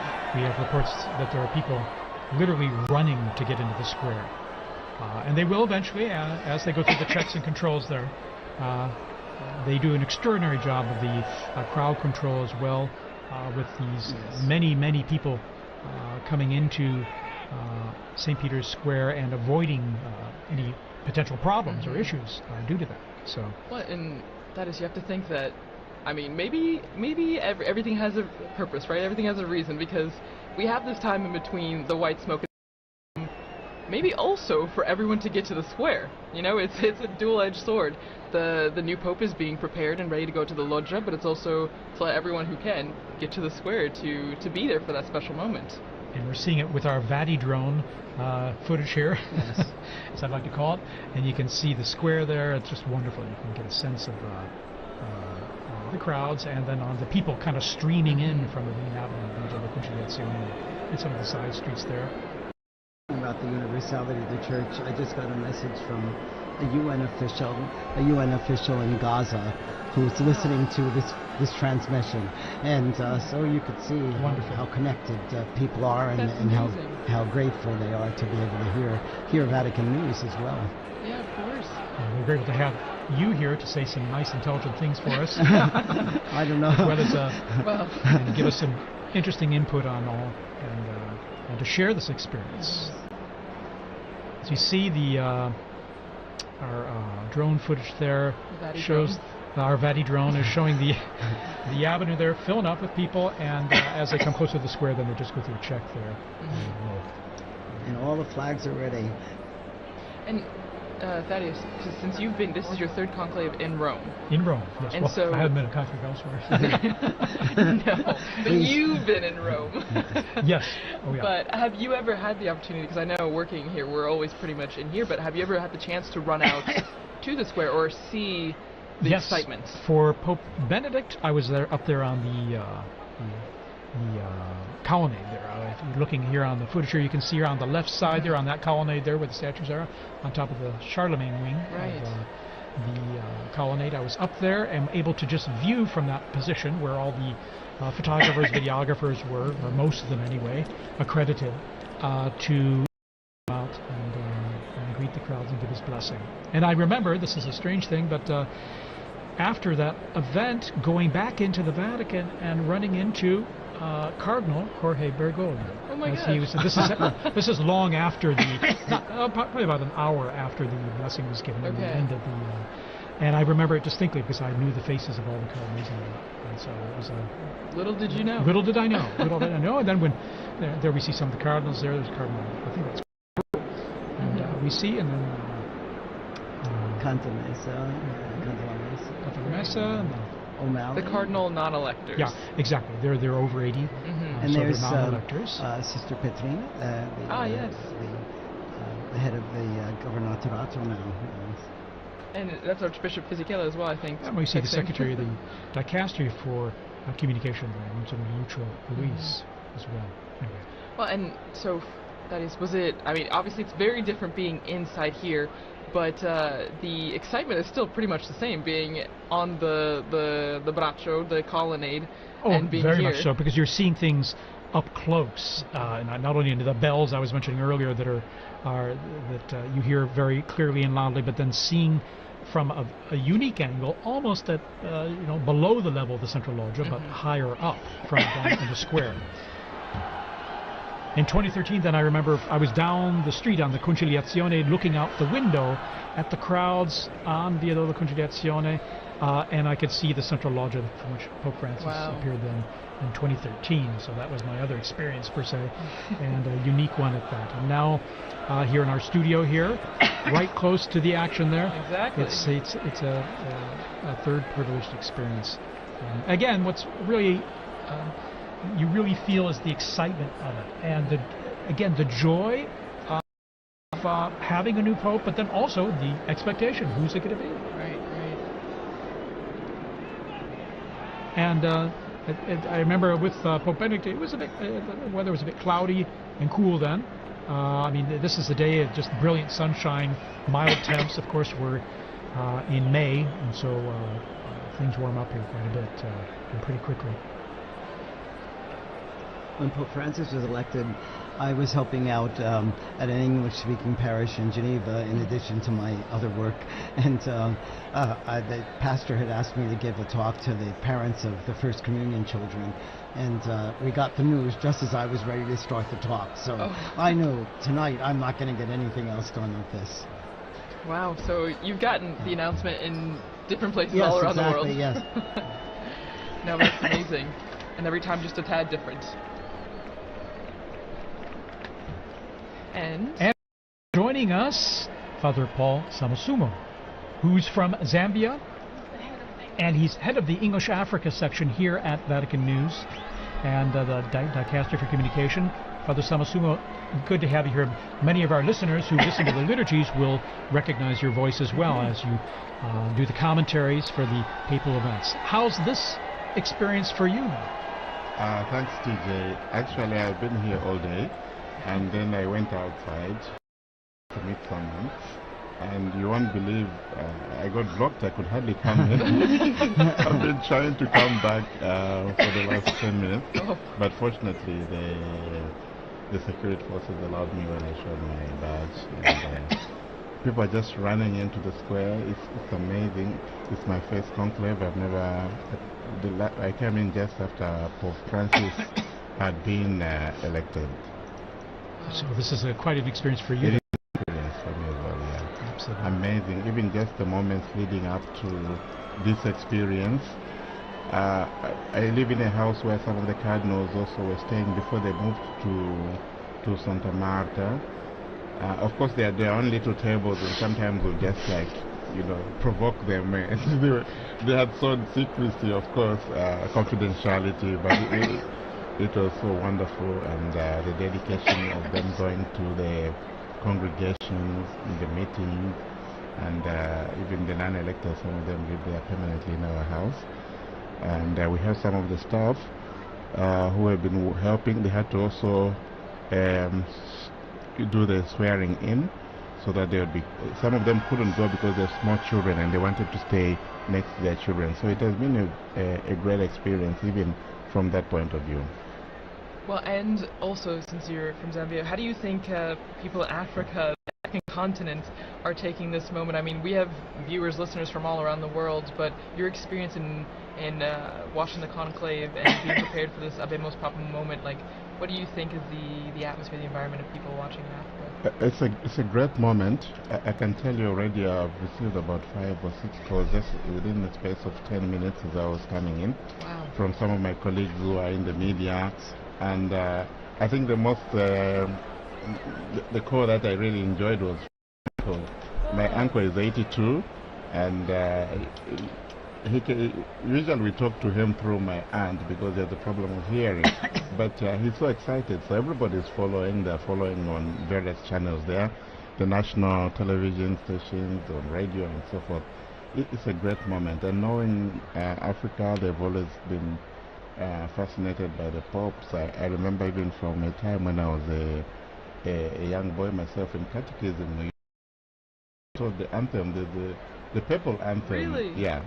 So that was very familiar for you to hear. Not this one, but there's an old one that was translated in our languages. Oh, wonderful. Translated in your language? Yes. Yeah. In your language? Or Yes, languages? exactly. And what are your languages, by the way? Just Well, I'm from Zambia, and Zambia has 72 languages. Oh my goodness. Of which 8 or so are the main ones that's widely spoken. English is the official language of so you can get by with that. fantastic. I imagine people tune in even to our live streams, even if it's in Italian, Latin, or with your translation in English. I imagine it's a way to connect people. Tune in the same, even if they don't understand what's being said. It is, and some directors of some of our Catholic radio stations. I'll give you an example. In Kenya, about 11 Catholic radio stations.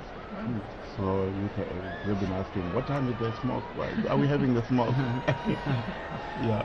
Well, and it's really interesting now that we have you, Father Paul, in here, because as we heard from Father Bob, we had a message from Gaza, listening there, and then now you hearing messages from all over, and so Exactly. it's the wide-reaching effect of this moment, and as the message or the theme that we've seen throughout our conversation has been universality, and how this is not just for people here in Rome, and not just for Catholics, for people everywhere. In fact, I'd like to thank people around the globe tuning into our live stream here. Maybe you're watching on a local or a national network, local Catholic radio, wherever you're listening. Thanks for joining us here.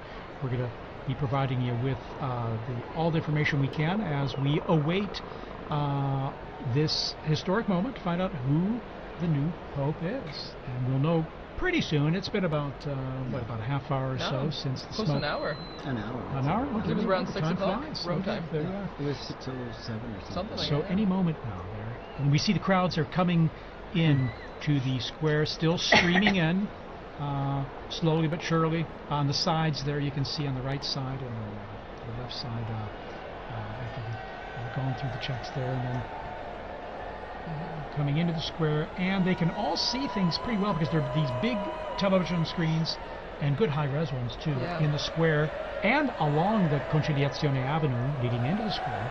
So many people, they can see just what we're seeing all together here. These same images and coverage. Sometimes there's some text message or some subtitling there and info for them, but they can get a good idea of what's happening even if they're not up close, thanks to the nice new technology we have out there. Well, and I'm sure, as we all talked about before, you would also, I'm sure, have experience with this, but use it like the screens in the square, us doing this commentary, and you have to imagine that social media is blowing up with this moment, you know? Oh, yes. I mean, everyone that's in the square is live streaming, I'm sure, taking videos, taking pictures, and so the news is spreading even faster than it would have 10, 20, 30 years ago. Exactly. Even just here in Rome, you know, just the streets, the cafes. What I found interesting is, I'm sure you've seen the guys that sell trinkets and stuff. Some of them are from Senegal or from Bangladesh and so forth.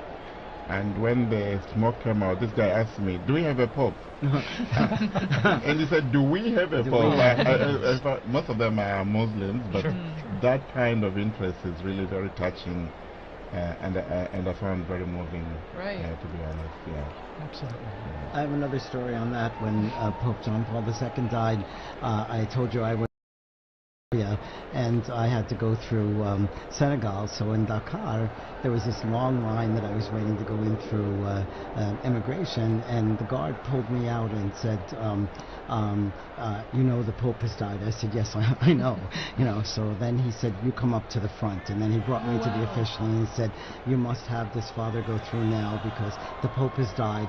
And then he told me that he had a chapelet, a rosary from John Paul II because he was part of the police when John Paul II visited Dakar. Next morning, 5 o'clock, I'm back in the line because I have to then fly to Gambia. And again, he came, pulled me out of the line, got me through, came, "Is everything okay with you?" You know, it was really amazing. But you see, again, what the Pope means to so many people. And he told me he was Muslim, but, you know, he was an important religious leader. Right, of course. Again, I'm sure people around the world now are just tuning in, dropping in and out of this broadcast and other broadcasts to see what we're all waiting for with anticipation of who the new Pope is. And that should be very soon now. And we'll know, of course, not only from the video we have here, but then the crowds let us know with their cheers and applause. It will be we'll all be trying to give you immediately the name of the cardinal, which has now become the Pope. And as I believe, TJ, you mentioned earlier, or no, Father Bob, you mentioned, it will be in Latin. And so we'll all be brushing up on our Latin in between, you know, now and then, so that we will have the name correctly. And then we'll also get to hear the name that the new Pope chooses to be I his think new... the name is always also interesting because it kind of gives this vision of what he wants to do with the papacy. Probably not what he wants to do, but what he, you know, what inspires him. And Father had an anecdote there. I also have when Pope Francis chose the name Francis, one of the Jesuits in Zambia told me, "We were so excited because we thought you were chosen Francis Xavier." Yes. And actually it was the next morning that Francis clarified that this was Francis of Assisi. So yeah, it's true, because a lot of people were trying to guess and figure it out. That's right. When he met with journalists, he explained the origin of the name that he took and why. And it's special, like you mentioned about the Pope, right? So it usually drives an idea of what the focus might be for the pontificate, choosing this special name. And we had mentioned earlier, right, that the person, I think it was Liz that mentioned, the person becomes a new person in that sense. The Pope is a new man because he gets rid of the old name, takes on this new name, and he's no longer just whoever, cardinal whoever.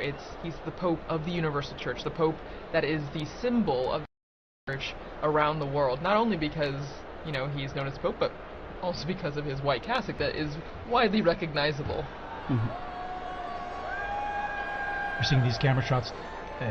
Those big television screens, people know when they're on camera, and so they have their moment of fame, Their a few seconds of fame, waving and greeting everyone there. So it's always kind of fun too.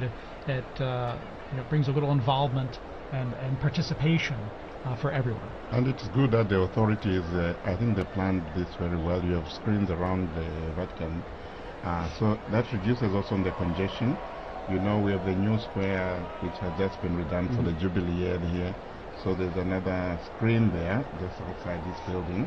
And people are just sitting out there. They are not rushing to go into the square because they can see. And maybe they even get a better shot from, a better view from the screen there. So there are a number of these large screens surrounding the area. And I think it was very good planning on that time. Yeah, wonderful, in fact. And then even just the organization, I'm always impressed with the organization, crowd organization, how people are led into these areas to assure that they can get in. It might take a little time, but then also how everything has come off so well without a hitch. Again, it was almost prophetic because so much of the reconfiguration of the square and Via della Conciliazione was done for the Jubilee, but it served very well for the funeral and now for the new Pope. Yeah, the city has done all these works projects also to help traffic flow well through the area. And here we have, it looks like, let's see here, it was Cardinal Schönborn, was it? Yes, and then also Cardinal, who was the head of the Christian Unity. That's right, Yes. okay. And you can hear the helicopters. You Yes. can hear them in the square now. So it's getting louder and more apparent that there's people from all over, and everyone's getting images of the square. And I think the security forces trying to keep the peace. And I noticed also they blocked some of the roads leading so that people are running across the roads, you know. So you gotta keep them safe too. You gotta keep them safe, right? Well, and so one of our colleagues, Lisa Zengarini, she did a lot of research on why we have this tradition of changing the baptismal name of the cardinal into the name for the Pope, and it actually started way back, It looks like 2,000 years ago to Saint Peter, whose original name was Simon, and so it stems all the way from that, and it's a lineage that has been continuous since that time, and actually, what's interesting is that not all the popes have done this. Out of the 266 now, 267, only 129 have actually chosen a new name, which I never realized. It was much later before the new name, was put into practice. There you go. And it was John the 12th, Pope John the 12th, and only during that time, from 955 to today, it's only 2 other people that have not taken new names, which is interesting. Very interesting, yes. So we've gone from the smoke watch in the morning now to the Pope watch. Yes. We are on a new Pope watch watch here from the central balcony, and I think we're coming up on prime time here. I think soon we should be seeing the new Pope appear, and we're getting some zooming, some close-ups here of the crowds there, and we saw some Vatican officials, in fact, before. TJ, I just also wanted... as well as the mayor of Rome is out there. Yes. Okay. Yes, Gualtieri, that's right. For that result, was it Cardinal Casper, right? Christian University. That's right. Casper, and then... I was going to say that it's been interesting also from the time the Holy Father Pope Francis died, how the liturgies have been moving and preparing the people.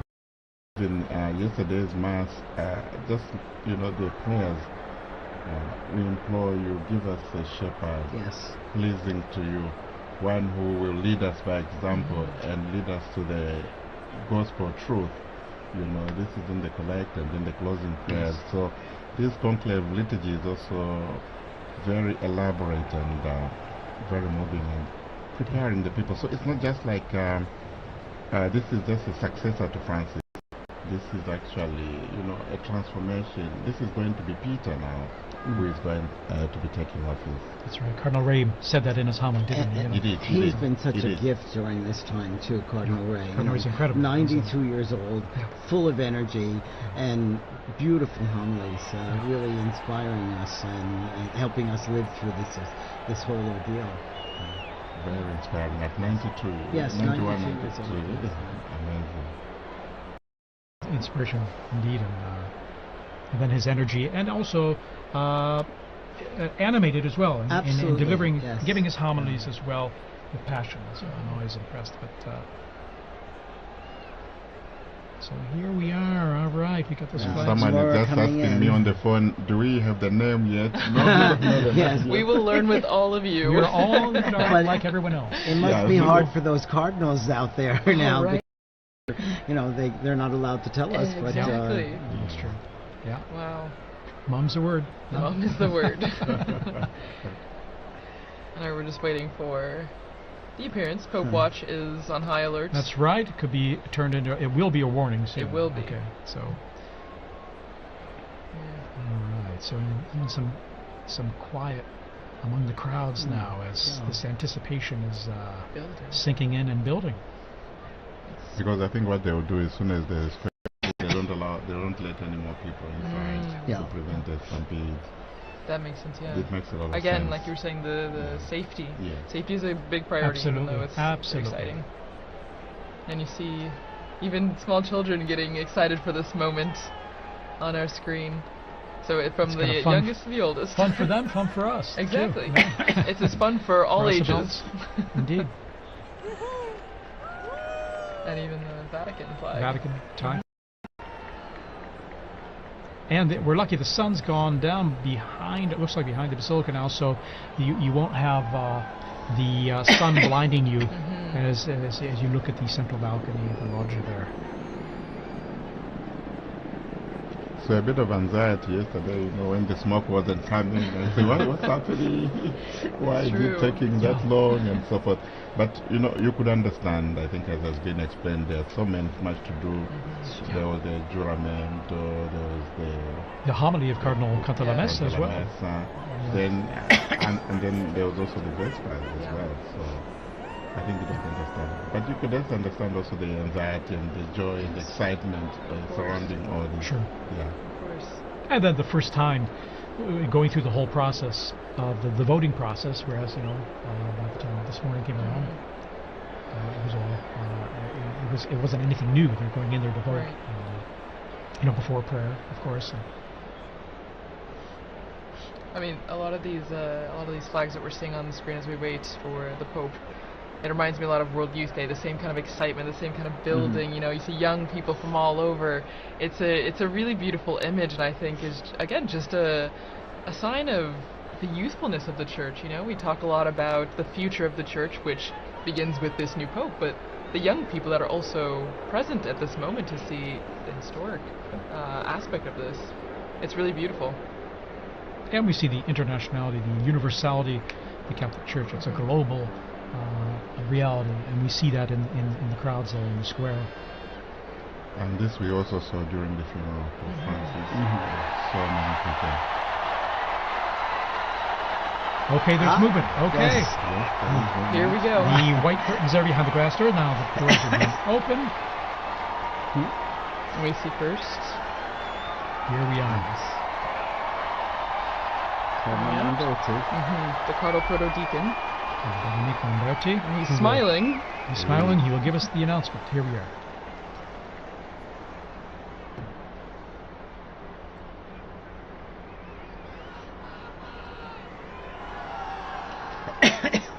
Suspense. Annuncio vobis gaudium magnum.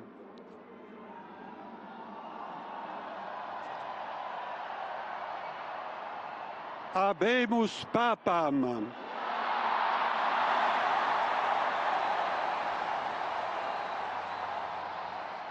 Eminentissimum, ac reverendissimum Dominum, Dominum Robertum Franciscum, Sancte Romane Ecclesiae Cardinalem Prevost,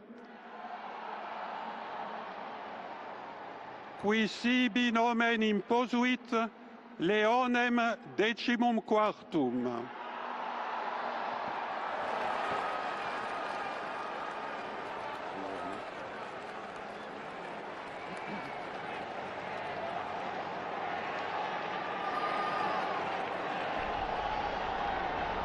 So, it's Cardinal Robert Francis Prevost, who's taken the name of Leo XIV, Pope Leo XIV.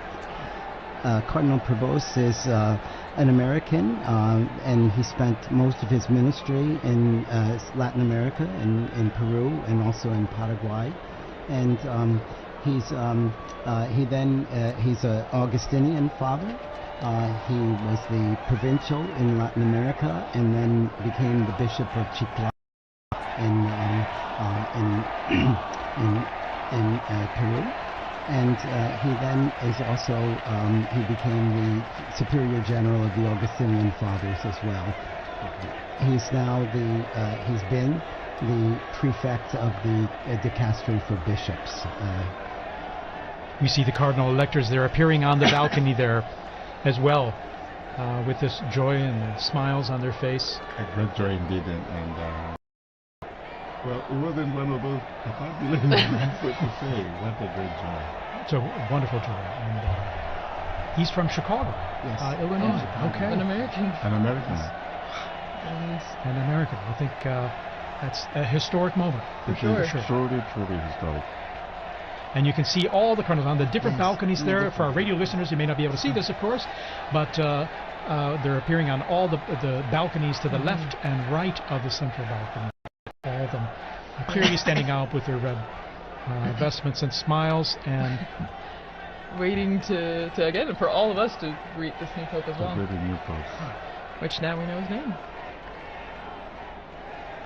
Cardinal Robert Francis Prevost, Augustinian, Amazing. and has served as prefect of the dicastery for bishops. A native of Chicago, Illinois, in the United States.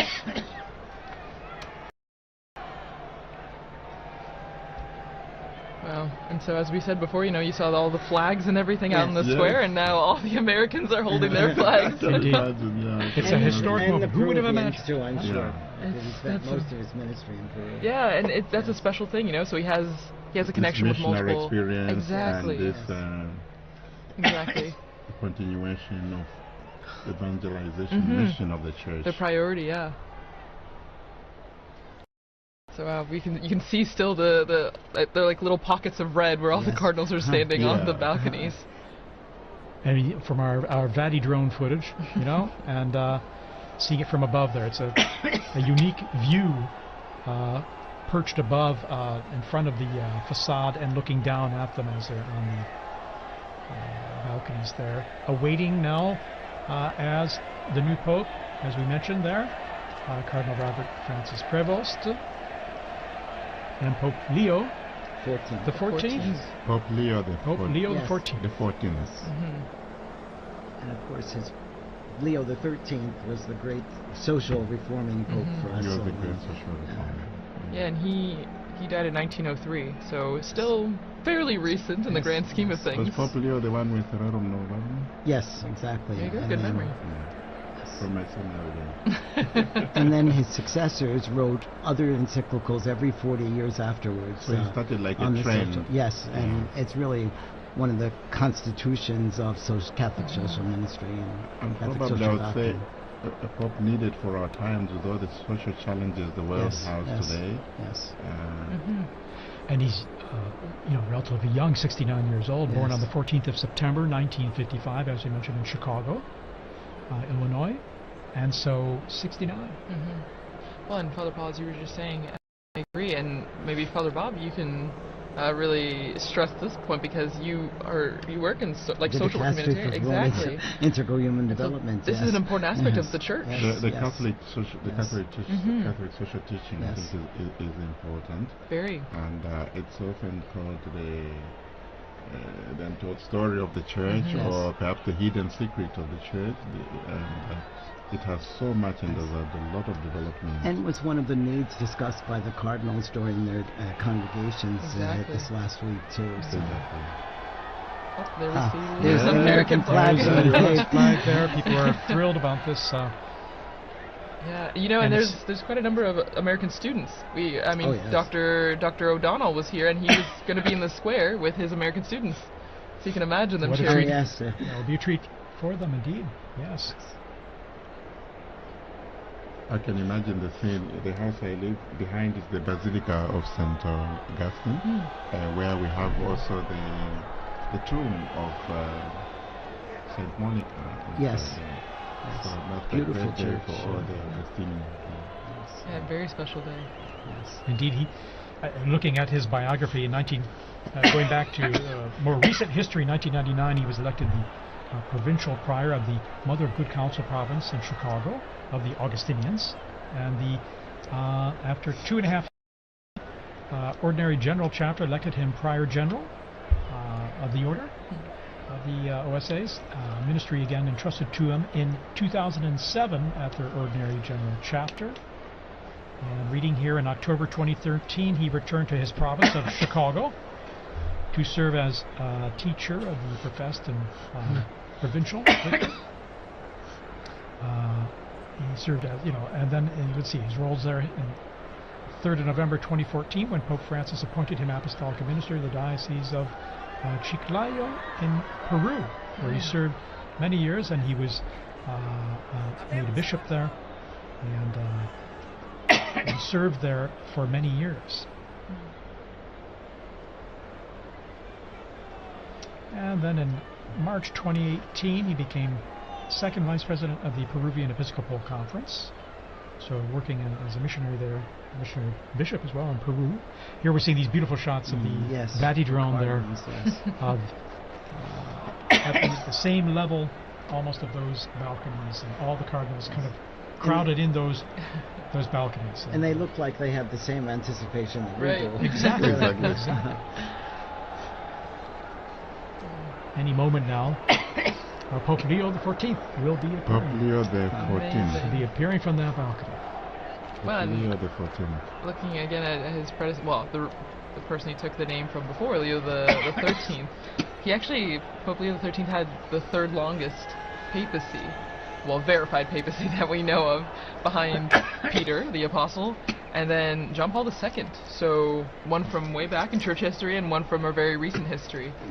Long live the Pope. Exactly. No, and even on the screens now you can see a lot of people climbing up on the what are they, the lampposts in St. Peter's Square, Anything to get a craning, better view. yes, just trying to get a good view of the new Pope. And there we have the cardinals. These are the cardinal electors, right? Right. The ones that helped make this decision. Yes. Which, since we had 133 cardinal electors, then we had to have a majority of 89 89. cardinal electors to vote for cardinal. I found intriguing the fact that the voting takes place in the Sistine Chapel, where you have the last judgment. Right. So whatever you do, whatever you decide, that's between you and the Lord, Yes. because the weight of the responsibility is so great. So very fitting, very telling, eh? Well, and before you came in, Father Paul, Dr. Lislev was talking about the Pauline Chapel, and that's where the new Pope now, Pope Leo the 14th, when he will walk down this hallway in the chapel, and at the end of the chapel is an image of Peter crucified upside down, but the artist turned his head so that when the new Pope is walking down the hallway, Peter's eyes are following. Here we are. There we are. Pope Leo XIV is now Pope appearing, Leo the 14th. coming to the central loggia of the Basilica. Very special moment. Very special moment. And Here he is. There he is, And the applause going up, the greeting, the waving, Big the smiles. smiles. How amazing. How amazing. And Dr. Elizabeth was also talking about the the symbolism of the red that he's wearing. You know, it is a sacrificial role, and that is the symbol of the cloth that he's wearing right now.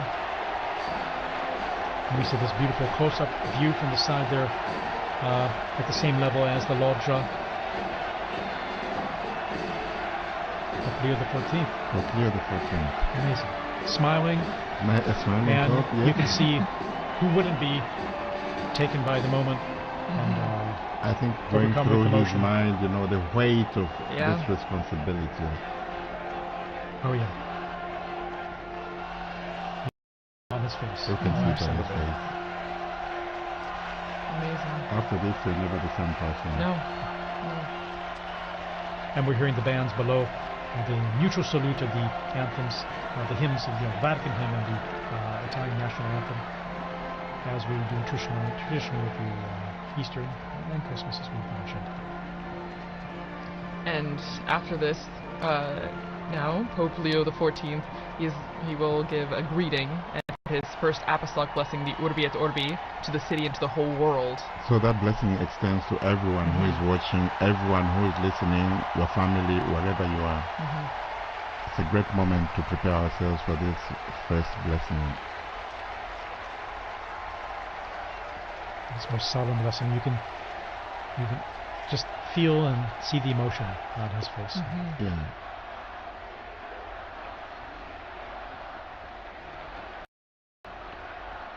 And the crowds there gathered in St. Peter's Square, still arriving, we're being told, from the avenues surrounding the Vatican there, the streets and the...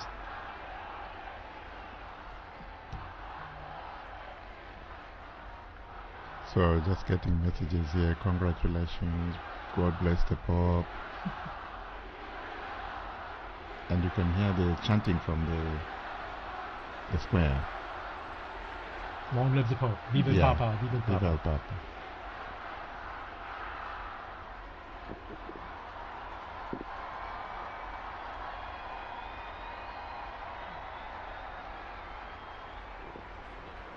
And we're all silent now, awaiting his first words.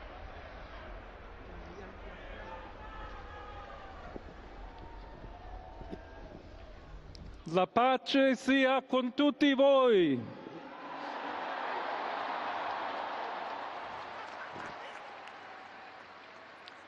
Fratelli, sorelle carissimi, questo è il primo saluto del Cristo risorto, il buon pastore che ha dato la vita per il gregge di Dio.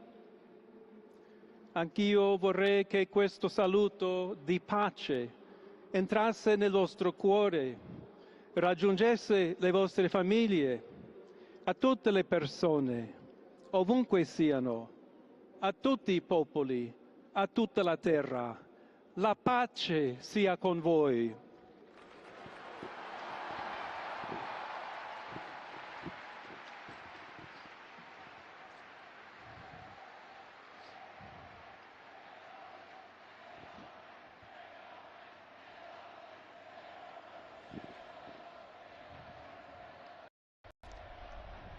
We're just hearing the first words of Pope Leo XIV.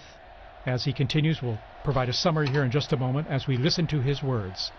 He's asked everyone to, brothers, Questa è la pace di Cristo risorto. this is the peace Una of the risen pace Christ, disarmata e una pace disarmante. a peace that is umile e disarming and perseverante. humble and persevering. Proviene da Dio. It comes from God, Dio che ci ama a tutti. God who loves all of us, Incondizionatamente. without any limits and conditions. Ancora conserviamo nei nostri orecchi And quella voce debole ma we sempre still have coraggiosa the sound di in our Papa ears of that, Francesco the weak che voice of Pope benediva Francis, Roma. who was blessing Rome here.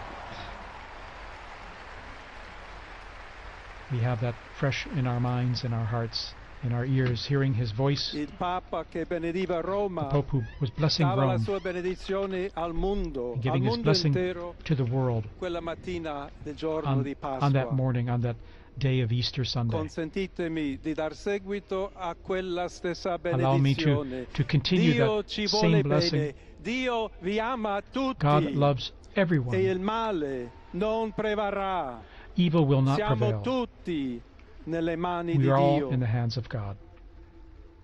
Pertanto, senza paura, So without fear, uniti, united, mano nella mano con Dio hand in e hand, tra di noi, with God and among ourselves, andiamo avanti. we go forward.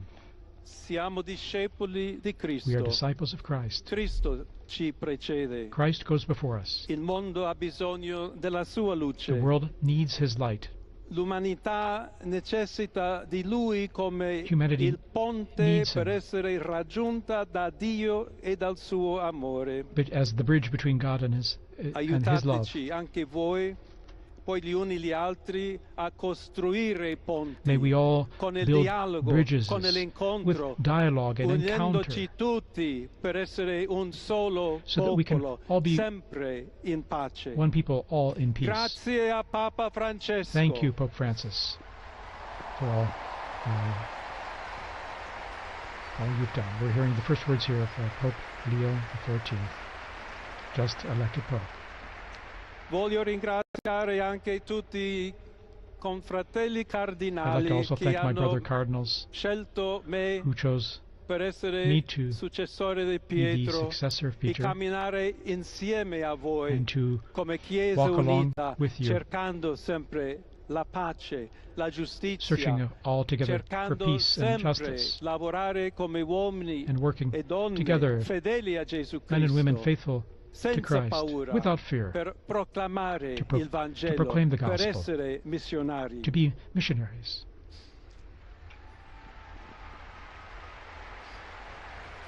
Pope Leo offering these initial words, which we're just translating on the fly here.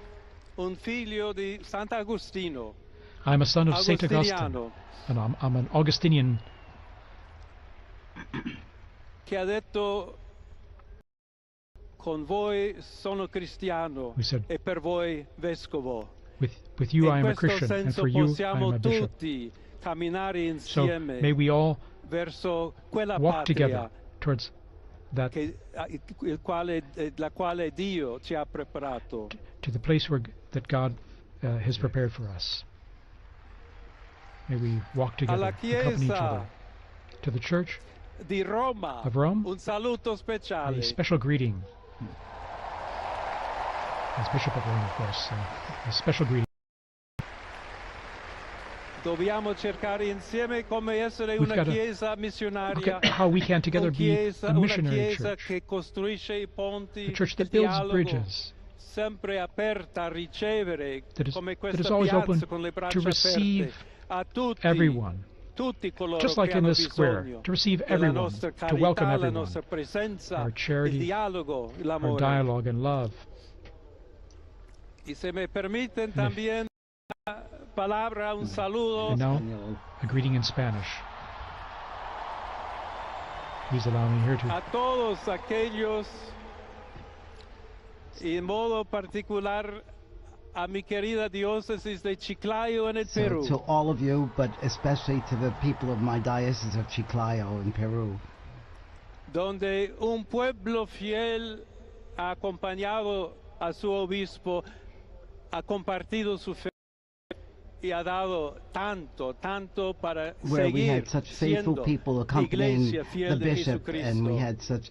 had such faithful A people tutti voi, helping the fratelli e bishop. sorelle di Roma, d'Italia, di tutto il To mondo, all of you, vogliamo essere the people una of chiesa Rome and of Italy, sinodale, una chiesa che cammina, una chiesa che we need cerca to be a sempre la synodal pace, church, a cerca church that's a sempre la pilgrim, carità, cerca that sempre di shows essere charity vicino always, specialmente a coloro che soffrono. and especially is charitable to those who are suffering.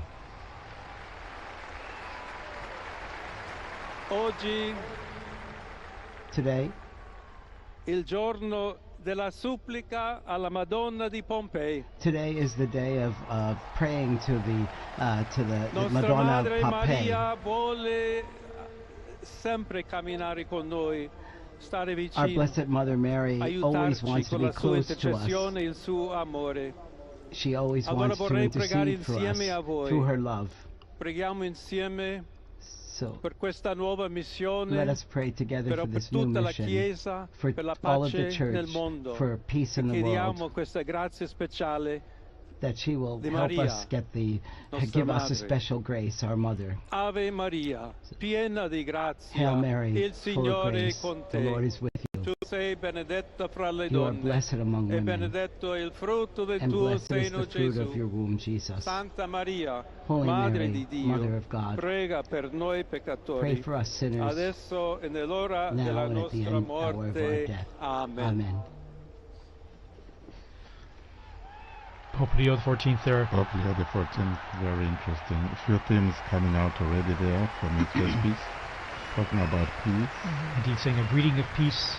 May my greeting of peace enter into your hearts and reach your families. All people, wherever you are, all peoples of the entire planet. May peace be with you. God's peace be with you, he said. And here we see him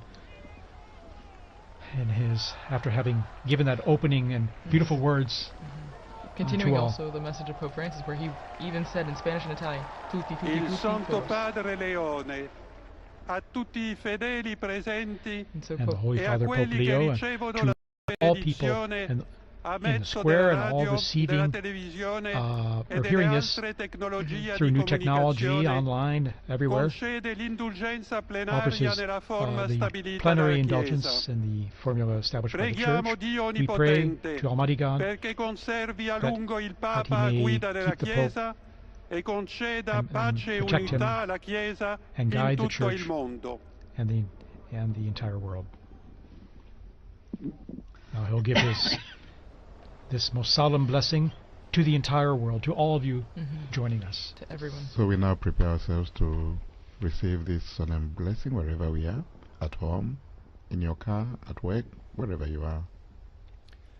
Sancti Apostoli Petrus et Paulus, de quorum potestate et auctoritate confimus, So ipsi intercedat pro nobis ad the Dominum. holy apostles Peter Amen. and Paul, Precibus et meritis Beate Mariae semper Virginis, and we also Beati pray Michaelis to the Arcangeli, Blessed Mary, Beati Ioannis Baptiste, to et Sanctorum Apostolorum Saint Petri et John- Pauli et omnium Sanctorum, misereatur vestri omnipotens Deus, et dimissis omnibus peccatis vestris, perducat vos Iesus Christus ad vitam aeternam.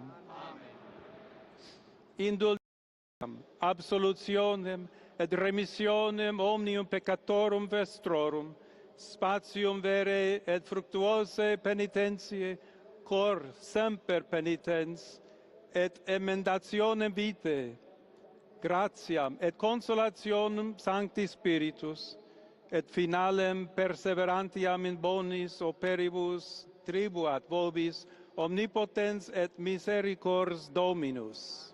Amen. Et benedictio Dei omnipotentis, Patris et Filii et Spiritus Sancti descendat super vos et maniat semper.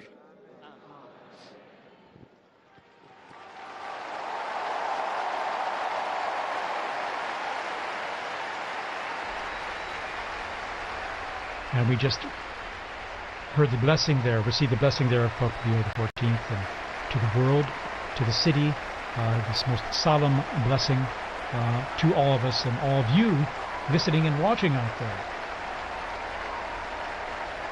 What is interesting, he's smiling, and I found very touching the fact that he made reference to his former diocese in Peru and spoke to them in Spanish. Very, very touching moment, and how they are thanking them for how they accompanied him. And from this moment, I think we all accompany the new Holy Father with our prayers and support. And once again, he asked, just like Pope Francis did before, he asks for continued prayers. You know, this is a heavy task, as we all noted before, and he continues to ask all of us for prayers and also for the intercession of Our Lady on this special feast day. and he asks us especially to be bridge builders, as he is pontifex, the Pope as well, that we should all be building bridges, both here in the Diocese of Rome, in Italy, and throughout the world, and that we should build that on fraternity and on solidarity and on dialogue. So many times Pope Francis told us the same. There have been false debates, I think, in leading up to this about unity and diversity and things, but he's made it clear that he's looking for us to be united, but also to be the bridge builders and to bring about peace in the world through everything. We're seeing this stunning footage, or this video of Vati drone there going close to the balcony and seeing, I think for the first time, unique images like this up close. The new Pope. There's about 100,000 people we're getting in the square right now who are seeing Pope Leo XIV for the first time. Here's Sister Pimentel from the border of Texas and Mexico that Pope Francis, she spoke to him when he was there. It's amazing, all the people who are appearing in the square now, and the connections they had present and past.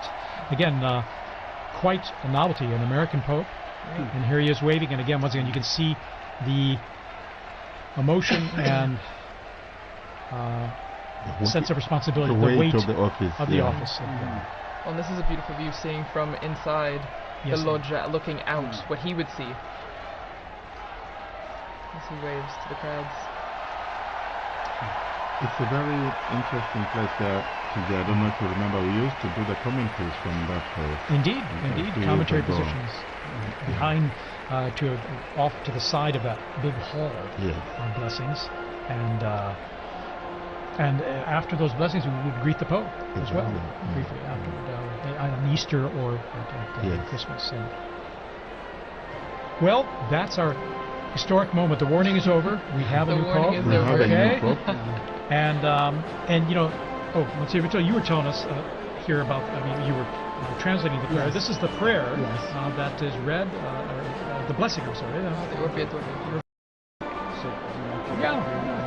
So may the holy apostles Peter and Paul, in whose power and authority we trust, intercede before the Lord, through the prayers and merits of Blessed Mary the Virgin, Saint Michael the Archangel, Saint John the Baptist, the holy apostles Peter and Paul, all the saints.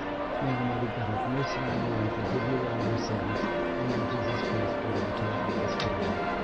And he speaks about the indulgence and the absolution and remission of sins, and he also gives the blessing. I'm not entitled to give the will be blessing, but we heard it from him. But again, it's the most solemn blessing that he gives and imparts. And again, in his words, he offered greetings of peace to everyone everywhere, and stressed that he wishes to be a builder of peace in his ministry, and to that we can all be part of that in our own efforts in what we do. And 2 or 3 times mentioning the word missionary, I think probably also echoing his own experience as a missionary bishop, and now a pope. I found also that very touching, this openness to the world. And he's someone who is coming from the outside. He has been in the Korea, and now, so he has both worlds. And this is very interesting and quite assuring, I think, for the Church. Well, and he comes from the Americas, so while he is an American by birth, being born in Chicago, he has connections to Peru, and so I think it's a beautiful continuity, between the two, the Americas right there. And as we see on the Vati drone, we're getting a good image of the apostles lined up on St. Peter's, the facade there, and you still see the massive crowds that have gathered, over at least 100,000 people, both in the right there and beyond, past the Conciliazione and our office even. Indeed.